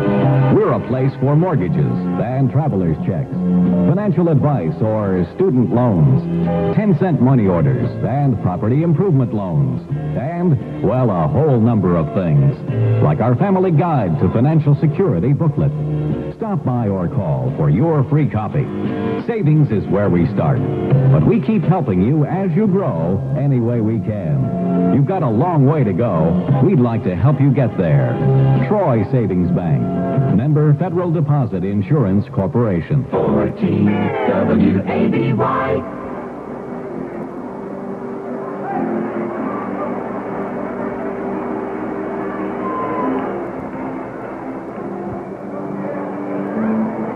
The New York Mets are coming up now in the top of the 7th inning, and left-hand batter Dave Schneck will lead it off, facing right-hand pitcher Rick Rushell. The Mets have had 7 hits off Rushell, but the Cub infield has turned 3 double plays. Here's the pitch now to the left-hand batter. It's on the way, and it's swung on and missed. Strike 1. Dave Schneck had a base hit his first time up today. He flied to center. The second time up, he's 1 for 2. Bob Locker gets up to throw again in the Cub bullpen. Bob Locker's throwing. Here's Rushell with a pitch, and it's outside for a ball. It's 1-1. Jerry Grote is waiting on deck. Cloudy, overcast day here at Wrigley Field in Chicago. Now the 1-1. Bunted on and missed. It's 1-2. Schneck has good speed. And he had an idea that time of dumping that ball and trying to leg it out, but missed the bunt, so it's 1-2. Rushell has struck out 1. He's walked 1. Big right-hander into the motion again. 1-2 delivery. Swung on, fouled off. It was a breaking pitch, and the count holds at 1-2.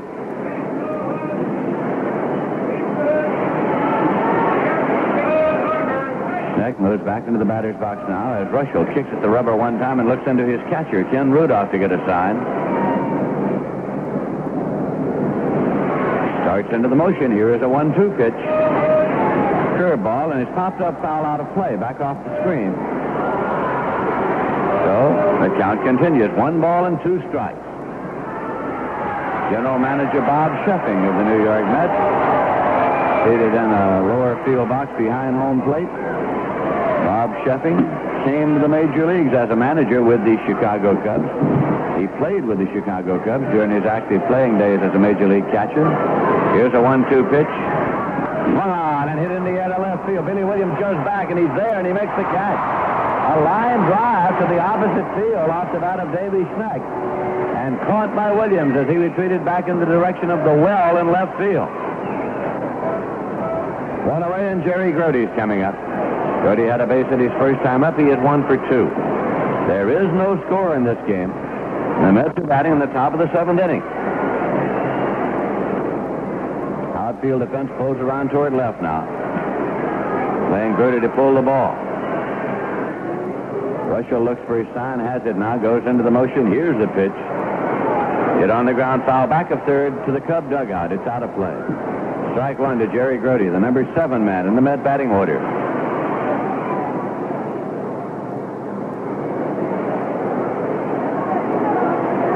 Grody settles himself carefully back into the batter's box.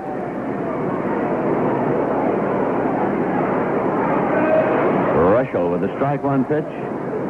Fastball, it's fouled off. 2 strikes now to Grody. Fans are still coming steadily into the ballpark here. Game began promptly at 11 a.m. Chicago time.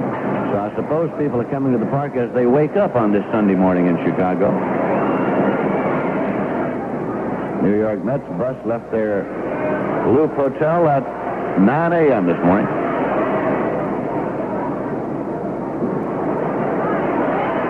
Russell has the sign. This is a 2-strike pitch to Grody. Hit on the ground to short. A big hop up to Kessinger. Goes across the fan zone in time. 2 away.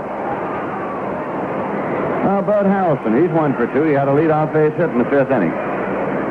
Switch hitter batting left against the big right-hander Rick Russell, who has won 14 games and lost 15 for the Cubs this year.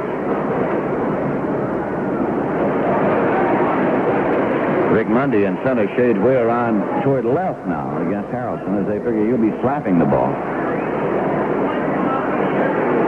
Matlack moves out to the on-deck circle. Russell with the pitch. And it's low and off the glove of Rudolph. It's ball 1. Locker is standing down there in the bullpen on the rubber. He isn't throwing at the moment, but he's down there.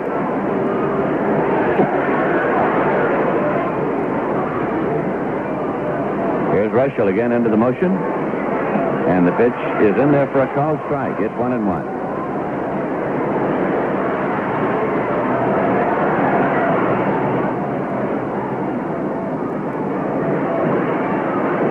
Here's the 1-1 delivery. Curveball. It misses high and away. It's 2-1. New York Mets checked out of their hotel. Had their bags packed and down in the lobby this morning. They don't know whether they're leaving town or not. Here's a 2-1 pitch.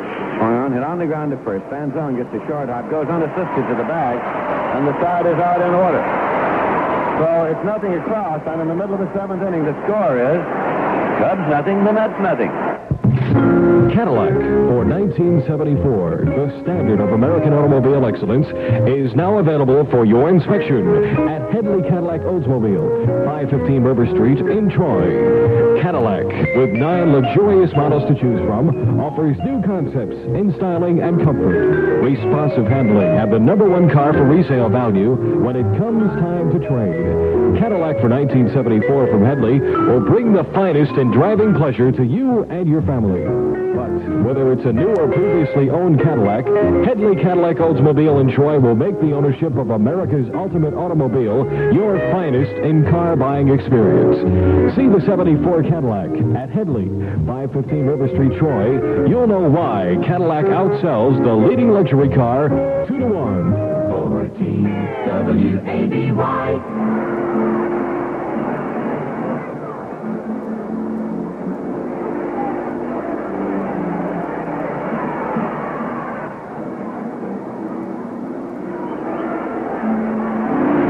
Now the Cubs come up in the bottom of the 7th inning. The Cub fans all around the ballpark are up and stretching here midway of the 7th inning.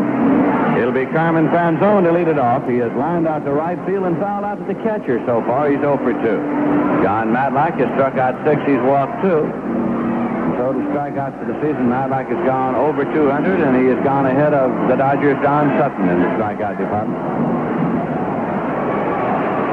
Franzone, right-hand batter, moving into the batter's box. A gray day in Chicago, cloudy and overcast with a definite threat of rain.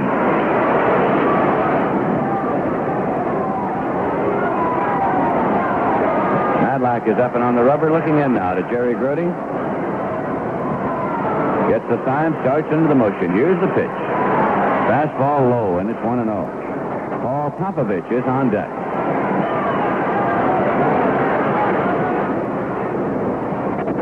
Madlock again with the pitch.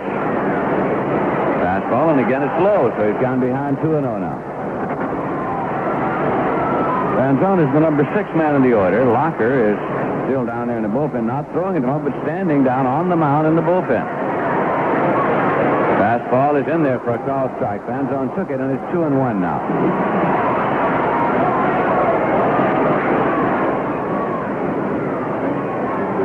Here's the 2-1 delivery. Fastball, chopped off foul, just past Popovich on deck. And the count is 2-2.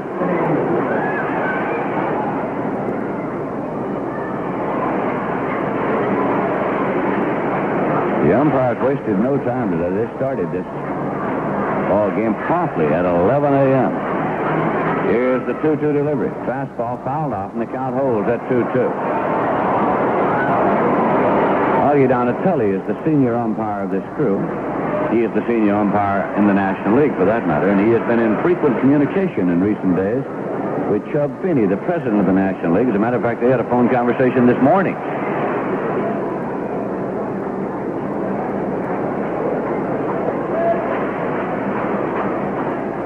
Franzone is still outside the batter's box. Now he moves back in. This will be a 2-2 delivery, as Madlock looks for a sign. Now the pitch is on the way. Curveball, just missed inside. So the count runs full at 3-2. Franzone is leading off. Well, the Cubs batting in the bottom of the 7th inning. There is no score in this game.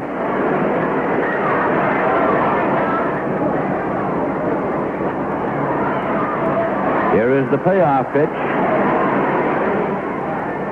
Curveball in there for a call, strike 3. Franzone looks at a 3-2 curveball. Strikeout number 7.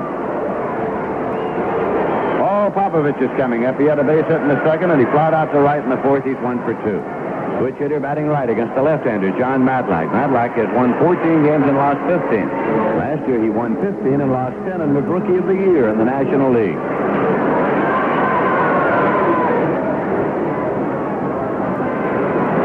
Here's the pitch. Curveball. Missed high and away. It's 1-0. Catcher Ken Rudolph is on deck, and Locker has begun to throw again in the bullpen as the Cubs work down to the bottom of their batting order. Swing and a miss. It's 1-1.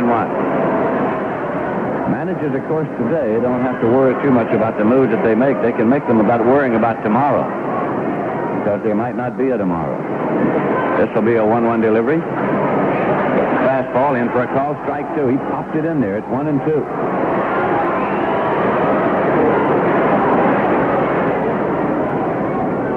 Madlock rubs up the ball, now steps back up on top of the mound.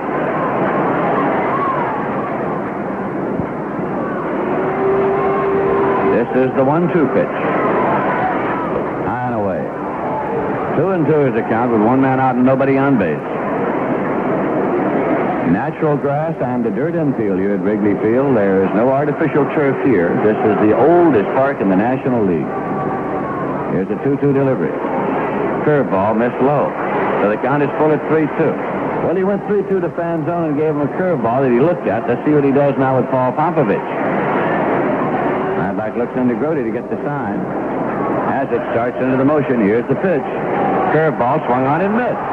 Struck him out with a 3-2 curveball. Strikeout number 8 for John Madlock.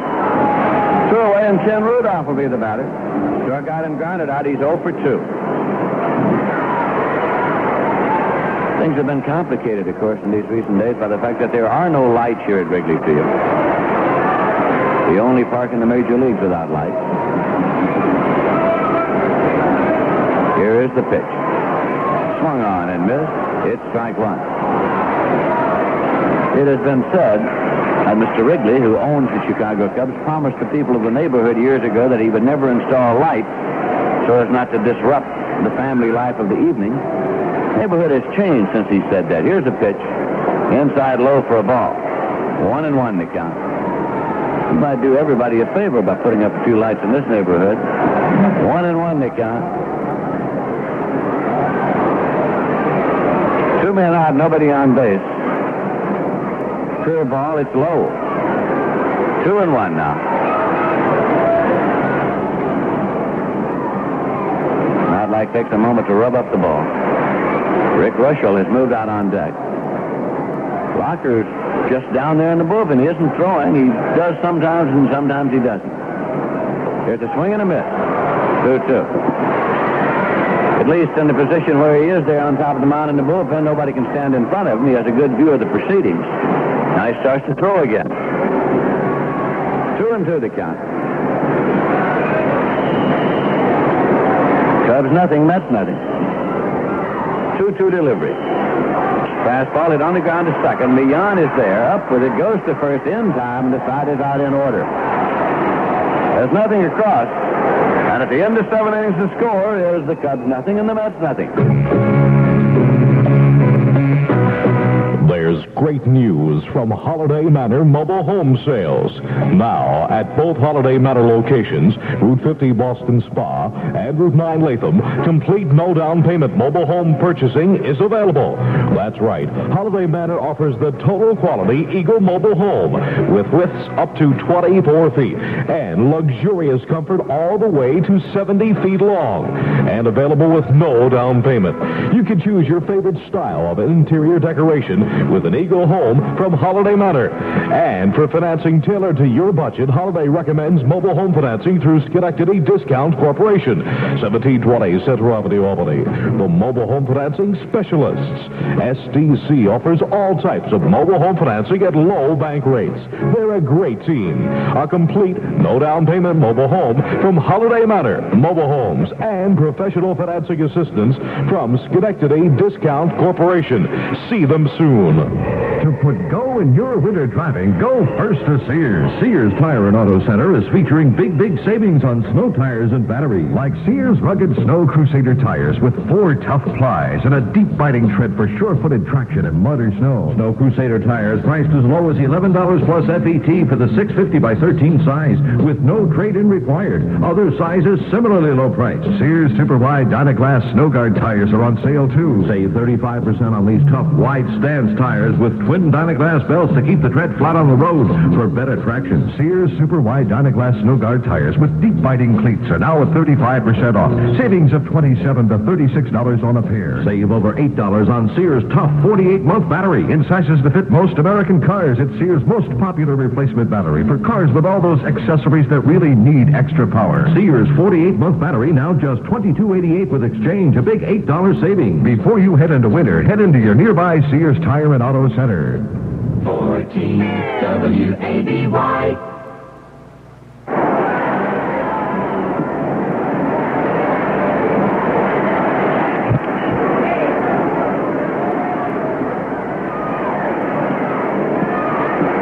Rushell takes his time. Here's the 2-0. It's outside. 3-0 now to John Knightlight. Montreal Expos are at Pittsburgh. And it is Ernie McAnally pitching for the Montreal Expos, former member of the Mets organization, and Jim Rooker will go for Pittsburgh. Well, Bob Locker, who had sat down. Well, I don't know if it's going to be Locker or not. Somebody's going to get up down there in the bullpen. It is Locker again, yes. Locker gets up. There's a conference at the mound now. Santo has come over. Kessinger's come over. Popovich comes in, and now here comes Whitey Lockman, the manager, out to the mound. He is waved out there by Santo, the field captain. The trainer's coming out as well. So perhaps there is something wrong with Rushell. Might have rubbed up a blister. If so, of course, Rooker would have all the time and ease. It does appear to be a blister. It does appear to be a blister. And now Ken Rudolph, the catcher, goes out, and Rushell is going to the dugout. He is jogging over to the dugout with the trainer. Whitey Lockman, the manager, still on the mound. The sign goes down to the bullpen. And Ed Sudol waves Locker into the ball game. So Locker comes jogging in, and Russell goes out having rubbed up a blister. Keep in mind that the count is 3-0. Bob Locker's coming in to make his 62nd appearance. He has been the ace of the bullpen staff for the Cubs. He has a record of 9 wins and 6 losses. Last time out at St. Louis, he went an inning, allowed no runs and 1 hit. Locker is in to do the pitching. So Russell is gone.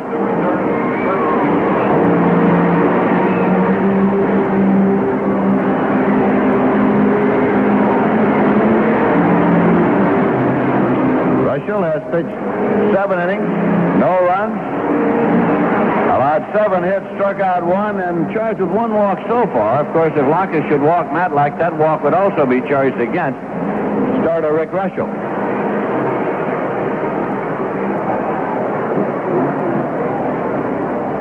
Dave Rossello has come in at second base now.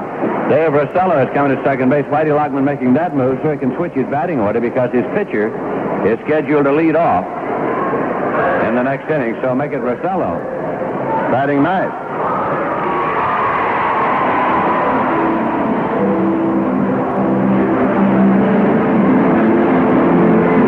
Accordingly, Bob Locker bats in place of Paul Popovich.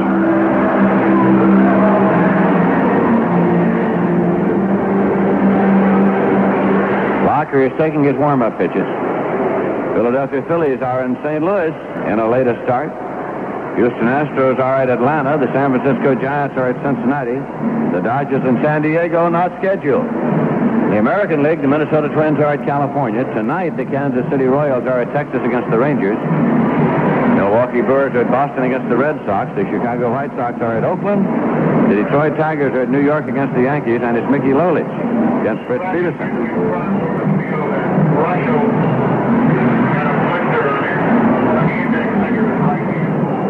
Word now is that it was a blister on the index finger of the right hand of Russell that caused his removal. Cleveland and Baltimore have finished the season, so they are not scheduled today. Locker is still taking his warm-up pitches. The second game of today's doubleheader here at Wrigley Field in Chicago. Ferguson Jenkins is scheduled to be the pitcher for the Cubs, and Jerry Koosman, left-hander, for the New York Mets.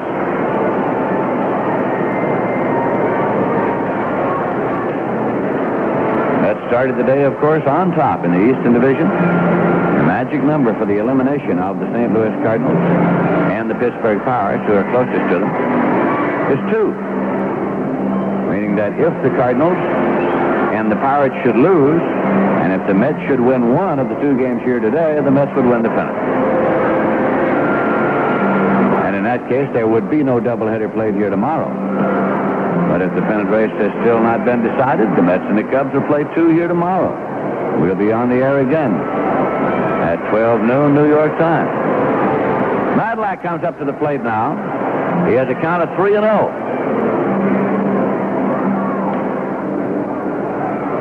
Locker fingers the rosin bag, now steps up to take his side.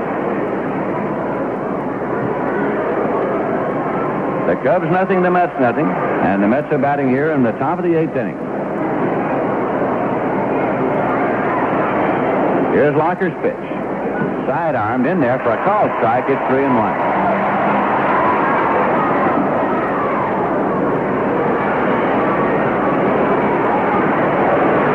Delivery. Side-armed outside. Charge the walk against Russell. Charge the walk against Russell as Matlack will go down to first. A lead-off walk here. The Mets pick up a base runner, and they'll try to build a run in the 8th inning. Garrett's coming to the plate. Montreal did not score in the top of the first. Pittsburgh Pirates coming to bat in Pittsburgh.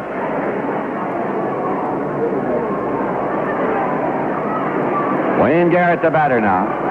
Ron Santo at third moves in on the grass as the Chicago Cubs figure the Mets will be trying to sacrifice Matlack down into scoring position and let Felix Millan and Rusty Staub have a shot at getting him in. Mets have had 7 hits. The Cubs have had 3. Now Santo moves a couple of steps in on the grass even more.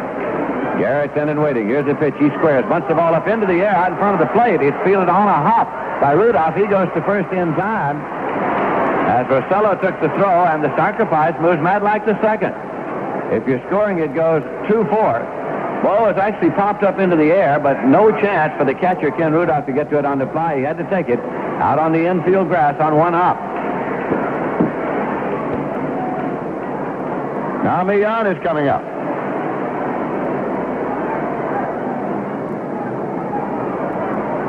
Felix Millan is 1 for 3. Had a base hit his first time up. That base hit was number 181. The Met Club record is 182, set in 1970 by Tommy Agee. We're going to get further action in the bullpen. A left-hander. Could be Mike Paul. They had a left-hander up earlier. It is Mike Paul up and throwing for the Chicago Cubs. Millan, a right-hand batter. In and waiting now. Madlack takes his lead at second. Here's a sidearm delivery, low and away for a ball. Rusty Staub has moved out on deck. The New York Mets trying to get a run here in the top half of the eighth inning in a game that is scoreless to this point. It's the first game of a doubleheader at Wrigley Field in Chicago. Locker looks into Rudolph again for his sign. Millan pounds the plate, chokes up on the bat. Here's a sidearm delivery way outside. It's 2-0 to Felix Millan. Madlack wearing the jacket as the base runner out there at second base. Rolls off the bag.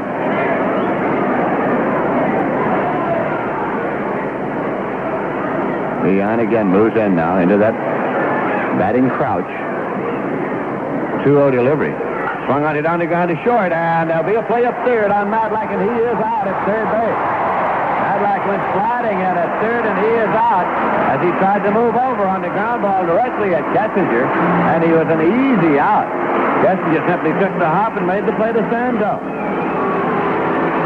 We pause now for station identification. This is the New York Mets Baseball Network.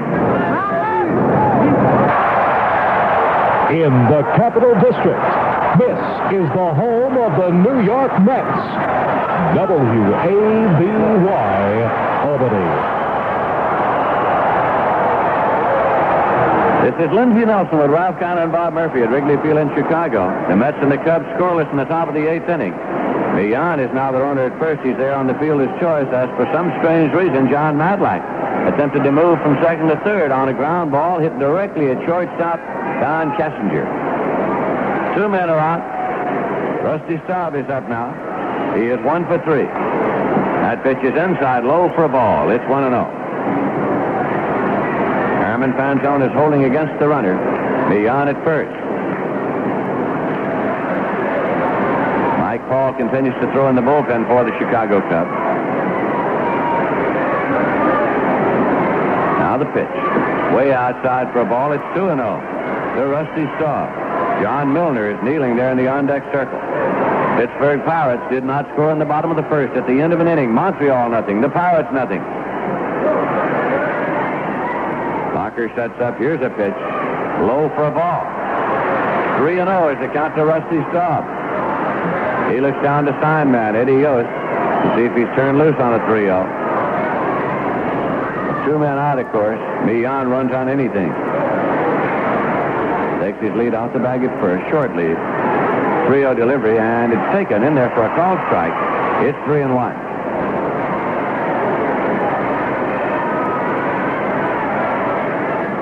Locker bends forward to get his son. Rusty Staub backs out at the plate. Loosening up a little bit as he does. Pulls on the batting gloves. White one on his left hand, a black one on his right hand. Pounds the plate, and he's back in there waiting. This will be a 3-1 pitch. Millan leads at first. It's on the way. Swung on and fouled off. The count is full at 3-2. That means an automatic start now for Felix Millan, the runner at first base.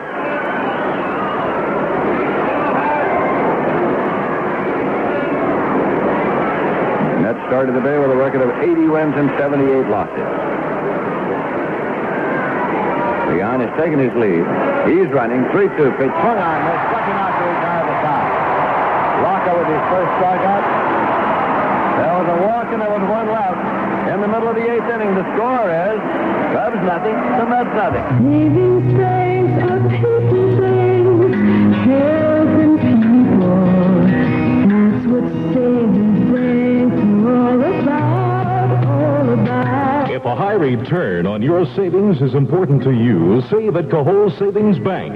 5.47% annual yield on day in to day out and regular savings accounts at the new high rate of 5.25%. Anticipated, compounded daily, and paid quarterly as of July 1st.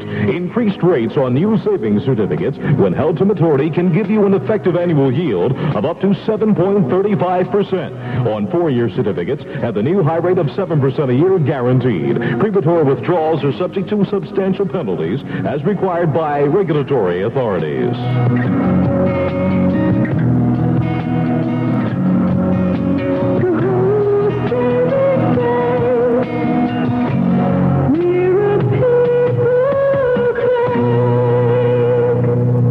Federal Deposit Insurance Corporation. 14 WABY. Hello. He's hitting .242. He's had 2 runs batted in. John Matlack has struck out 8 and walked 2. But so far, neither team has been able to get a run. Rosello at Wichita this year hit .325. He had 8 home runs, and he knocked in 53 runs. Started the season at Wichita. He was called up by the Cubs on August 10th. Dave Rosello.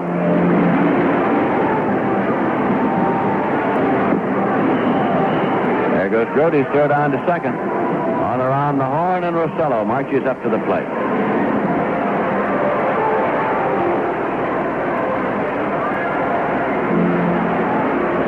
Rosello, Kessinger, and Rick Mundy are scheduled to bat for the Cubs here in the bottom of the 8th inning.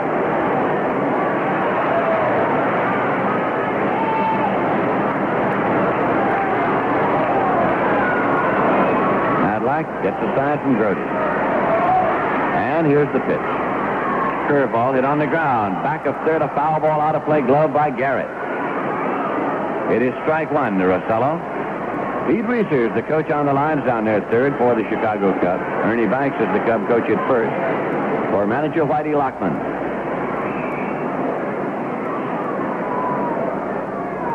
Matlack delivers. Fastball, foul back and out of play. 2 strikes now to Rosello.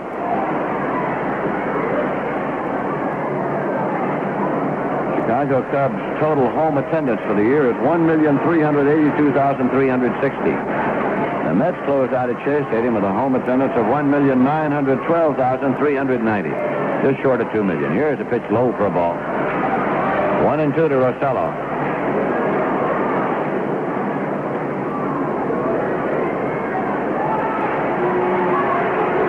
Matlack starts to work with a 1-2 delivery. Fastball low and inside. It's 2-2. We have the warm-ups in Atlanta now. For Houston, it's Dave Roberts, and for Atlanta, Winnie Ford.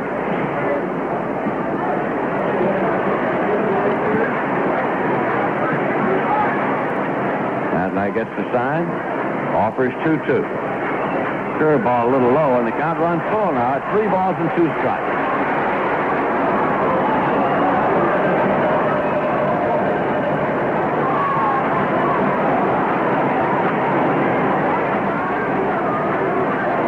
He has used a 3-2 curveball effectively. He's into the motion. Here's the pitch. Fastball hit on the ground through the hole in the left for a base hit. Rosello with a leadoff single.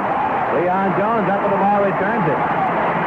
Matlack went to a 3-2 fastball, and Rosello ripped it through the hole in the left for a base hit. And we start to get action in the Med bullpen for the first time today. Tug McGraw. Tug McGraw is up and throwing. Matlack's thrown a lot of pitches in this ball game. Don Kessinger's coming up. He is 1 for 2 in the walk. Switch hitter batting right, and the Mets expect the Cubs to be sacrificing here. As the Chicago Cubs try to build a run in a game that is scoreless to this point, the Cubs are batting in the bottom of the 8th inning.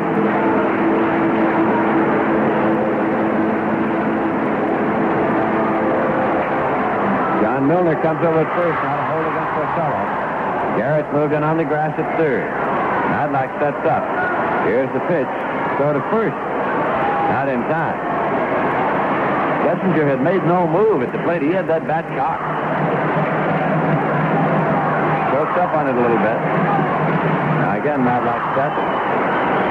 Pitch to Kessinger. In there for a strike. That time he looked as though he was going to square. He didn't move his feet at all. Had already choked up on the bat and looked as though he was going to bend into a bunting stance, but took the pitch in the strike zone. So it's 0-1. He looks down to get a sign from Pete Weiser again now. Rick Mundy's waiting on deck. Rosello leads at first base. Garrett moves in at third, and there's a pitch high. Kessinger that time was squaring into bunting stance. Gene Heiser is loosening up his arm down there in the bullpen area.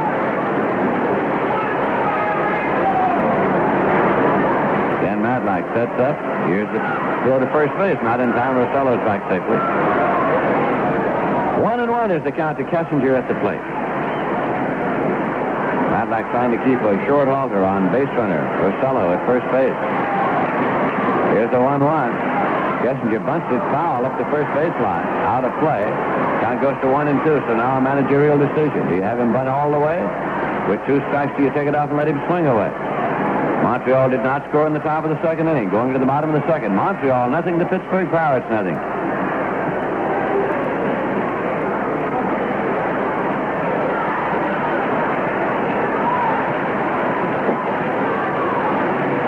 Kessinger looks to Pete Weiser to get his information. Chicago crowd trying to keep something going here with a little racket at Wrigley Field. Rosello leads at first. Here's the 1-2 pitch. Kessinger's around, bunts the ball, and it's taken by Matlack. Go to second, and he is safe at second base. The ball rolls away from Bud Harris. The throw was low, and there are runners at first and second. Matlack figured that on the strongly bunted ball he had a shot. So he took the shot at second. His throw was low. Harrelson came in, tried to field the ball. It rolled out of his glove. Rosello now has walked back to the grass, back of second, as there was a collision there between Harrelson and Rosello. Matlack walks back to have a word with Harrelson. Nobody out, runners first and second. Weiser's going to go out now, and so is Ernie Banks to see about Rosello. Now manager Whitey Lockman's going to go out. Perhaps he was spiked. Looks as though that he might be limping, and perhaps he was spiked as Harrelson came in to take the throw at second. Yogi Berra, meanwhile, is on the way into the mound from the dugout. Conference at the mound beyond is in there. Milner's in there. Garrett's in there. Grody's on his way out, and here comes Yogi. Doug McGraw is warm in the bullpen. The Cubs have runners first and second, nobody out. No score in the game. The Cubs are batting in the bottom of the 8th inning.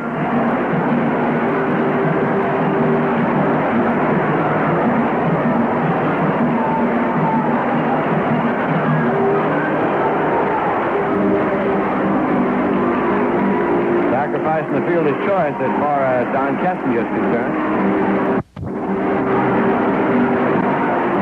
Conference breaks up. Matlack stays in the ballgame. Yogi's on the way back to the dugout. Rick Mundy's coming up, and Billy Williams is on deck, so the Mets figure the Cubs will be sacrificing here. They've got Milner, the first baseman, in on the grass. Garrett is hanging around the cutout of the grass at third, ready to retreat to the bag and take a throw for a possible force play. Mundy has been up 3 times and struck out 3 times. Matlack off the stretch. The pitch, he squares, bunts it foul. Off to the left side, out of play. It's strike 1.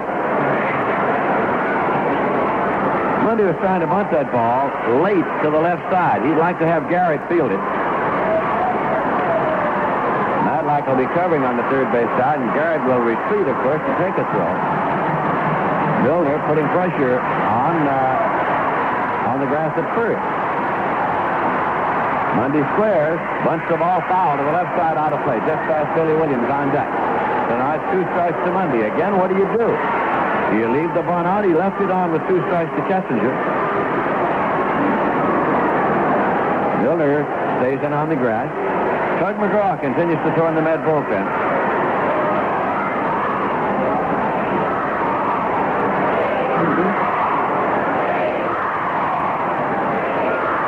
Kessinger is the runner at first. Rosello is the runner at second. 2-strike delivery.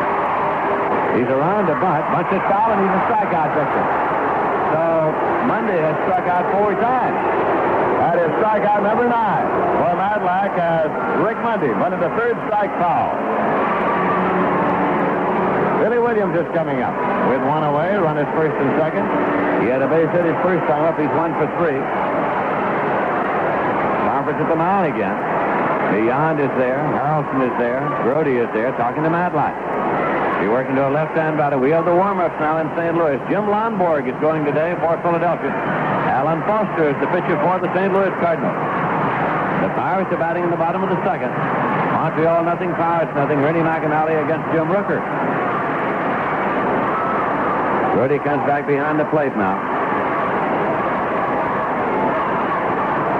Billy Williams, the number 3 man in the order, hitting .290 this year. Led the National League in batting last year. Williams has had 20 home runs and 85 runs batted in.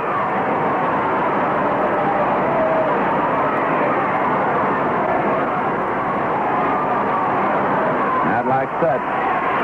Here's the pitch. Inside high for a ball, right across the letters. Moved him back. It's 1-0. Ron Santo is on deck for the Chicago Cubs. It's the Mets nothing, the Cubs nothing in the bottom of the 8th inning. Cub runners lead at first and second. Here's a 1-0 delivery. Curveball, and it missed low. So it goes to 2-0 now to Billy Williams. Matlack takes a moment on the mound. McGraw still throwing in the bullpen. Runners lead first and second. A 2-0 pitch. Curveball hit in the air to deep left. Jones is there. Leon Jones makes the catch. Runners hold up, returning. No advance. 2 men are out. Ron Santo will be the batter as Billy Williams slide to left. Santo has slide to center, walked, and struck out. He is 0 for 2. Tough man in the clutch. Hitting .269. He's had 20 homers and 75 runs batted in. Brody out again for a word with Matlack. The Mets trying to get out of the inning here. The Cubs have 2 base runners with 2 men out.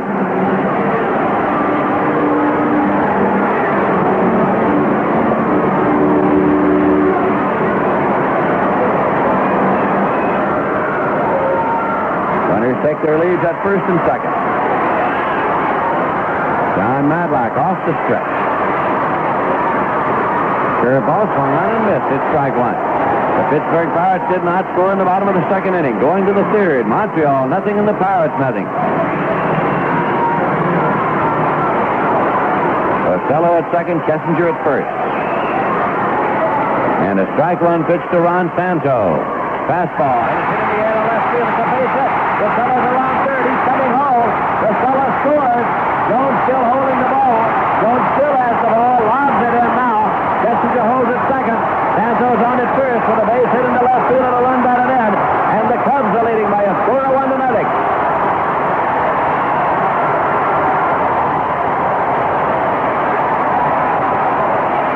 Ron Santo has delivered the clutch base hit for the Chicago Cubs to send them out in front by a score of 1-0 as they bat here in the 8th inning with 2 men out, and Jose Cardinal is coming up. If you want to look quickly ahead to the top of the 9th inning, the Mets will be scheduled to send up John Milner, Cleon Jones, and Dave Schmeck. But the business at hand right now is to try to retire the Cubs without any further damage. Cardinal has gone 0 for 2 in a sacrifice, right-hand batter. Cub runners lead at first and second. Matlack pitch, fastball, inside low, it's 1-0. The Chicago Cubs have gone ahead by a score of 1-0 here in the bottom of the 8th inning. First game of a doubleheader at Wrigley Field in Chicago. Now again, Matlack sets up. Runners lead at first and second. Here's a pitch. Fastball in there for a called strike. It's 1-1.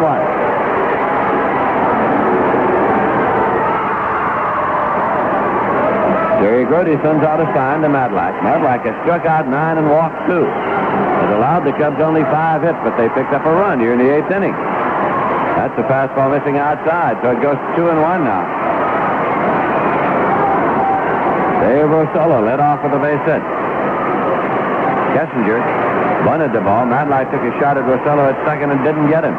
Sacrifice, field is choice, runners first and second. And then with 2 men out, Santos Spengler driving the run.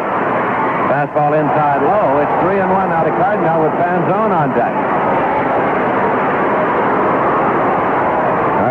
wants the pine tar rag. Then says he doesn't. He wants the rosin bag, and that's what he gets.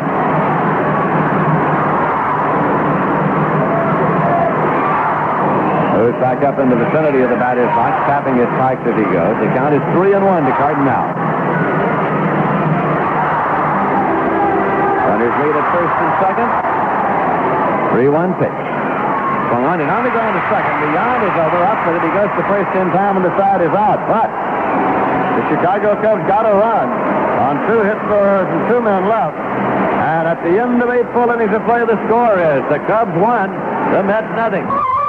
Pepperality. Chrysler's and Plymouth's for 74. Ted Pepper, Route 9 in Latham sells Pepperality. If it's 74 new car time for you, don't knock yourself out running around. Pepperality means low 74 Pepper price. High Pepper trade-in plus low Pepper down payment. Pepperality, we can tell you, we can show you. But until you buy, you can't try Pepperality. Head for the home of Pepperality. Ted Pepper, Chrysler, Plymouth, Route 9, Latham, Pepperality. When you think towing service, no matter how big or how small, think Kennedy's Garage in Troy. Give them a call for 24-hour towing anywhere in the Capital District. And at Kennedy's, there is complete collision service as well as general auto repair. Kennedy's Garage is also the home of the number 8 Lebanon Valley Modified, winner of last week's Lebanon Valley 200. So remember, when you need towing, you need Kennedy's Garage, 3rd and Jefferson Streets in Troy. Call 272-3881 or 272-9842, 24 hours a day. 14 WABY.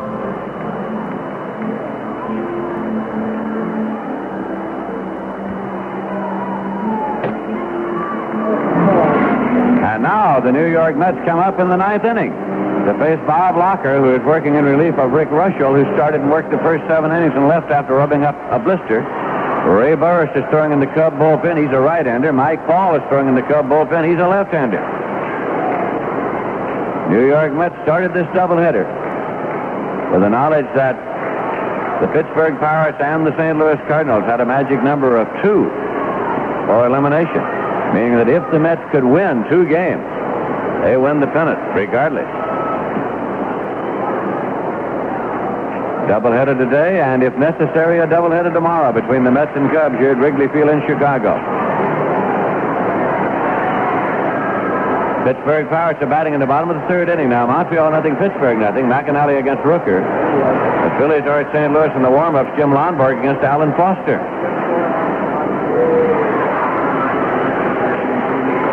Now John Milner is up. Milner, the cleanup batter, and here's Locker's pitch, side-armed inside for a ball. It's 1-0. Milner has gone 0 for 20. He has been in a horrendous batting slump of late.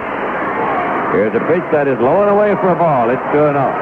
We talked to manager Yogi Berra about that day before yesterday, and he said he is well aware of the fact that Milner has been in a terrible slump, but he still has to go with him because he is a definite threat anytime he's up there. And the Mets don't have that many threats on that squad. Time has been called now while Bob Locker goes back to tie a shoelace on the grass of the infield. Turns down, comes back up onto the mound. 2-0 is the count to John Milner at the plate. Cleon Jones is out there on deck. The Cubs are leading by a score of 1-0. Here's a swing and a base hit into center field. Picked up out there by center fielder Rick Mundy and played back. So Milner has broken a long dry spell with a leadoff base hit here in the ninth. The tying run is on at first, and Cleon Jones is coming up. Milner had gone 0 for 20 as he slammed that ball into center field. So now Jones comes up. He's had 1 hit today. He's 1 for 3. That was base hit number 8 for the Mets in this game. Jones looks down to sign man Eddie Yost at third to see if anything is on here. Dave Schneck is on deck. The Mets are batting in the top of the 9th inning. First baseman Carmen Fanzone comes over to hold against Milner, possibly the fastest man on the Mets squad. Locker steps off. Jones swings the bat loosely at the plate. Locker sets up again. Here's a pitch. Ball is bunted foul. Sacrifice was on. Ball was bunted up into the air, but well back of the plate. No chance for catcher Ken Rudolph to play it. Manager Yogi Berra had the sacrifice on to Cleon Jones. He looks now to sign man Eddie Yost again to see if it's still on. The Cubs are leading 1-0. Cub infield has turned 3 double plays today. They aid the cause of their pitching. Here's the pitch. Jones is around. He bunts the ball, and it's to the first base side. Rudolph has it. Goes to first, and in time. Sacrifice moves the tying run, Milner to second. If you're scoring, it's 2-4. Ken Rudolph to Dave Rossello covering at first base. Now Davey Schneck, a left-hand batter, comes up to take a shot at getting that tying run in. Schneck had a base hit in the second inning. Otherwise, he spied to center, line to left, hit the ball hard to the opposite field in the 7th inning. He had 1 for 3 for the day. Jerry Grody moves out on deck. Grody next in the order behind Schneck. Milner takes his lead, and here's the pitch. It is swung on and missed for strike 1. Dave Schneck took the full cut. Now Bob Locker rubs up the baseball again out there on the mound. Mets have had 8 hits, and the Chicago Cubs have had 5. Now again, Bob Locker sets up. Here's the pitch, and it's outside for a ball. It's 1-1 to Dave Schneck. Cubs keep the bullpen going. Ray Burris and Mike Paul, a right-hander and a left-hander, continue to throw. This is the first game of a doubleheader. Here's the 1-1 pitch. Swung on and missed. It's 1-2 now to Dave Schneck. And the crowd here at Wrigley Field in Chicago is riding on every pitch of this ball game.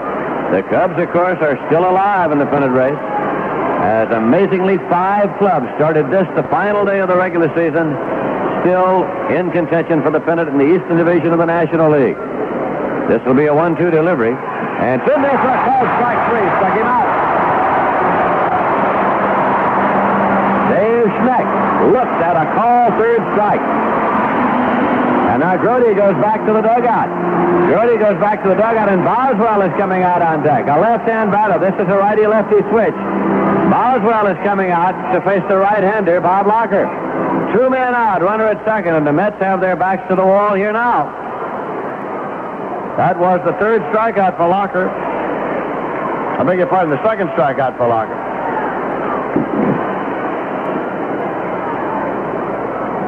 So Boswell will bat for Grody. Boswell is hitting .227, 2 homers, both of them pinch homers, and 14 runs batted in.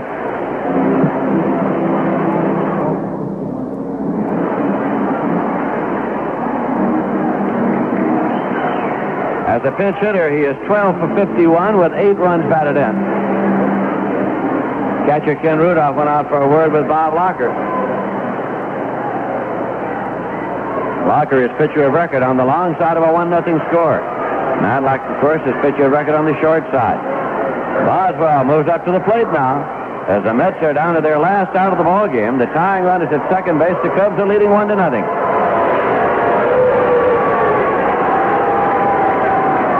Pittsburgh, the Pirates are batting in the bottom of the 3rd. Montreal nothing, Pittsburgh nothing. Phillies are at St. Louis. Lonborg against Foster. Boswell digs in a little bit there at the plate. Locker bends forward to take his sign. Now Boswell is in and waiting. John Milner has taken his lead at second base. Locker steps off. Steps up again on the rubber, bends forward to take his sign. He has it. He sets up, checks the runner. Here's the pitch. Inside for a ball. Locker is a side armor who gives you a lot of elbows and fingernails in the delivery. 1-0 the count to Ken Boswell. Jerry Kruzman goes for the Mets in the second game of the doubleheader against Ferguson Jenkins. Here's a pitch. Low for a ball. Bud Harrelson is out there on deck. Harrelson is on deck. 2 men out, runner at second. Cubs got their run in the bottom of the 8th inning.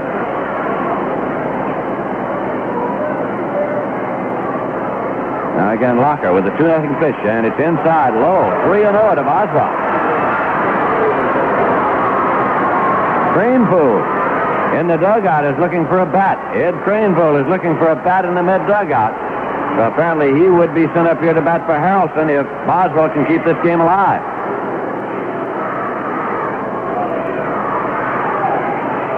Cranepool's loosening up now, has the hard hat on, and he's going through a few calisthenics in the dugout area. 3-0 the count to Boswell. Milner takes his lead at second base, and here's the pitch. Inside low, walked him.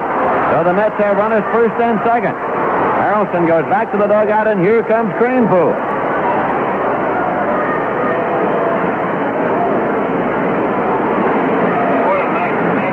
Kranepool, left-hand batter, hitting .240 for the year, 1 homer and 35 runs batted in.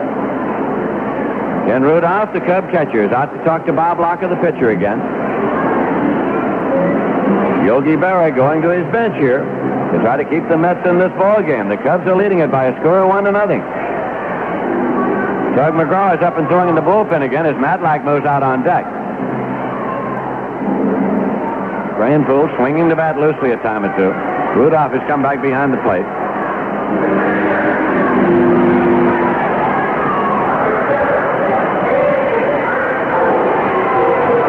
Kranepool is announced. Time call now because the sun is making a valiant attempt to break through the cloud cover, and Billy Williams in left wants some sunglasses, and so does Rick Mundy in center. It's the rarest thing we've seen in Chicago this week, sunshine. Williams and Mundy get their glasses, return to their positions in left and center. John Milner is the Met runner at second base. Ken Boswell is the runner at first base. 2 men out, and Kranepool steps into the batter's box.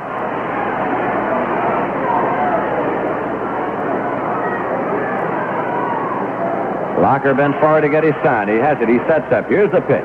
It's in there for a called strike. They hit Kranepool. 0-1 to count. 2 men on, 2 men out.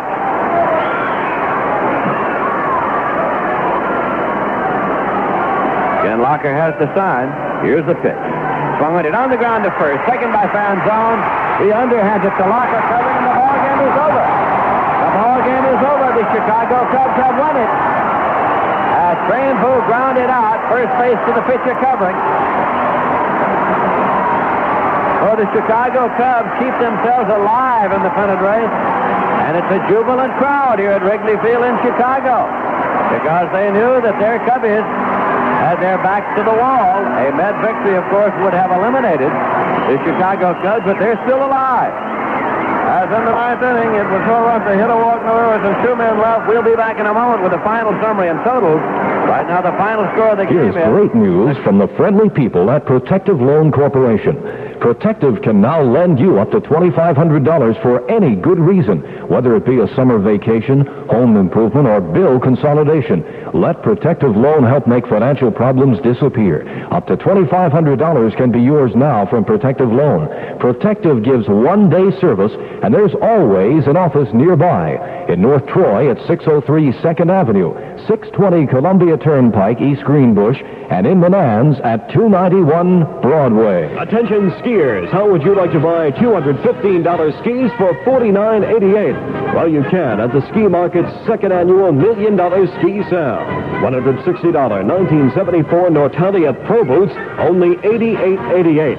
$60 Goose Down Parkas priced to sell at $34.88. $50 Marker Bondings priced the Ski Market way at $26.88. Too many bargains to mention. Shop the Ski Market during the $1 Million Sale. Located in Latham, where Route 7 crosses the Northway. Shop Monday through Friday, 10 a.m. to 10 p.m., Saturday till 6 p.m. Use your Bank Americard or Master Charge. 14 WABY. The pennant race in the East Division of the National League, the New York Mets, of course, simply drop a half game to the clubs behind them, and the magic number is still 2. Any combination of Met victories and/or losses by the Cardinals and Pirates would eliminate them and give the pennant to the New York Mets. So we'll have the second game of the doubleheader coming along shortly as the New York Mets try to get out with a split for the day. If the Mets should get out with a split for the day, and if the Cardinals should lose, and if the Pirates should lose, the Mets would still win the pennant today. Of course, there is a doubleheader scheduled here tomorrow, if it is needed, to settle the winner in the Eastern Division of the National League. This one, of course, a pitcher's battle, an old-timers pitcher's battle. Rick Rushell started on the mound for the Chicago Cubs, and with the first 7 innings, rubbed up a blister. Bob Locker came on, finished and got the win. John Matlack went all the way for the New York Mets. Matlack was entirely effective. He gave up only 5 hits, and he struck out 9 and walked 2, but he was the loser. So the Cubs win it by a score of 1-0. We'll be back with more in a moment. Right now, a message from Ted Pepper has the best new car deal around. Ted Pepper Chrysler Plymouth has Pepperality, and Pepperality is for everyone. Come up to Ted Pepper's showroom and see his Pepperality lineup of new Plymouths and Chryslers, from economy cars to the ultimate in luxury. Ted Pepper has them all. Pepperality means there is a car for you, priced for your budget, with your kind of style.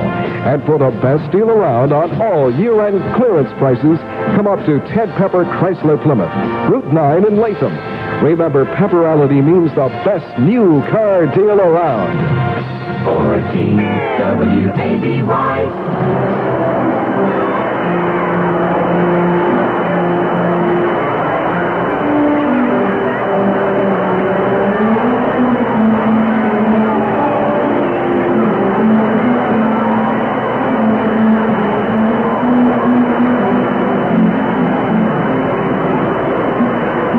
The New York Mets had scoring opportunities in this ball game, but 3 Cub double plays helped to rescue Rick Rushell, as the New York Mets had a total of 8 hits in the ball game.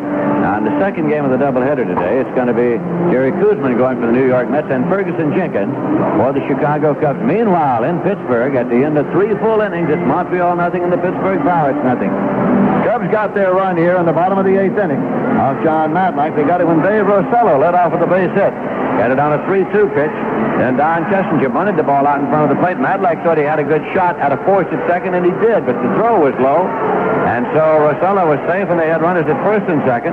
Then Mundy bunted a 3rd strike foul, was a strikeout victim, and Billy Williams flied to left. So there were 2 men on with 2 men out. And then Ron Santo delivered the gamer, the game-winning run batted in with a single to left field. The Chicago Cubs had a run. As it turned out, that's all they needed for a victory by a score of 1-0. We'll be back with more in just 1 minute.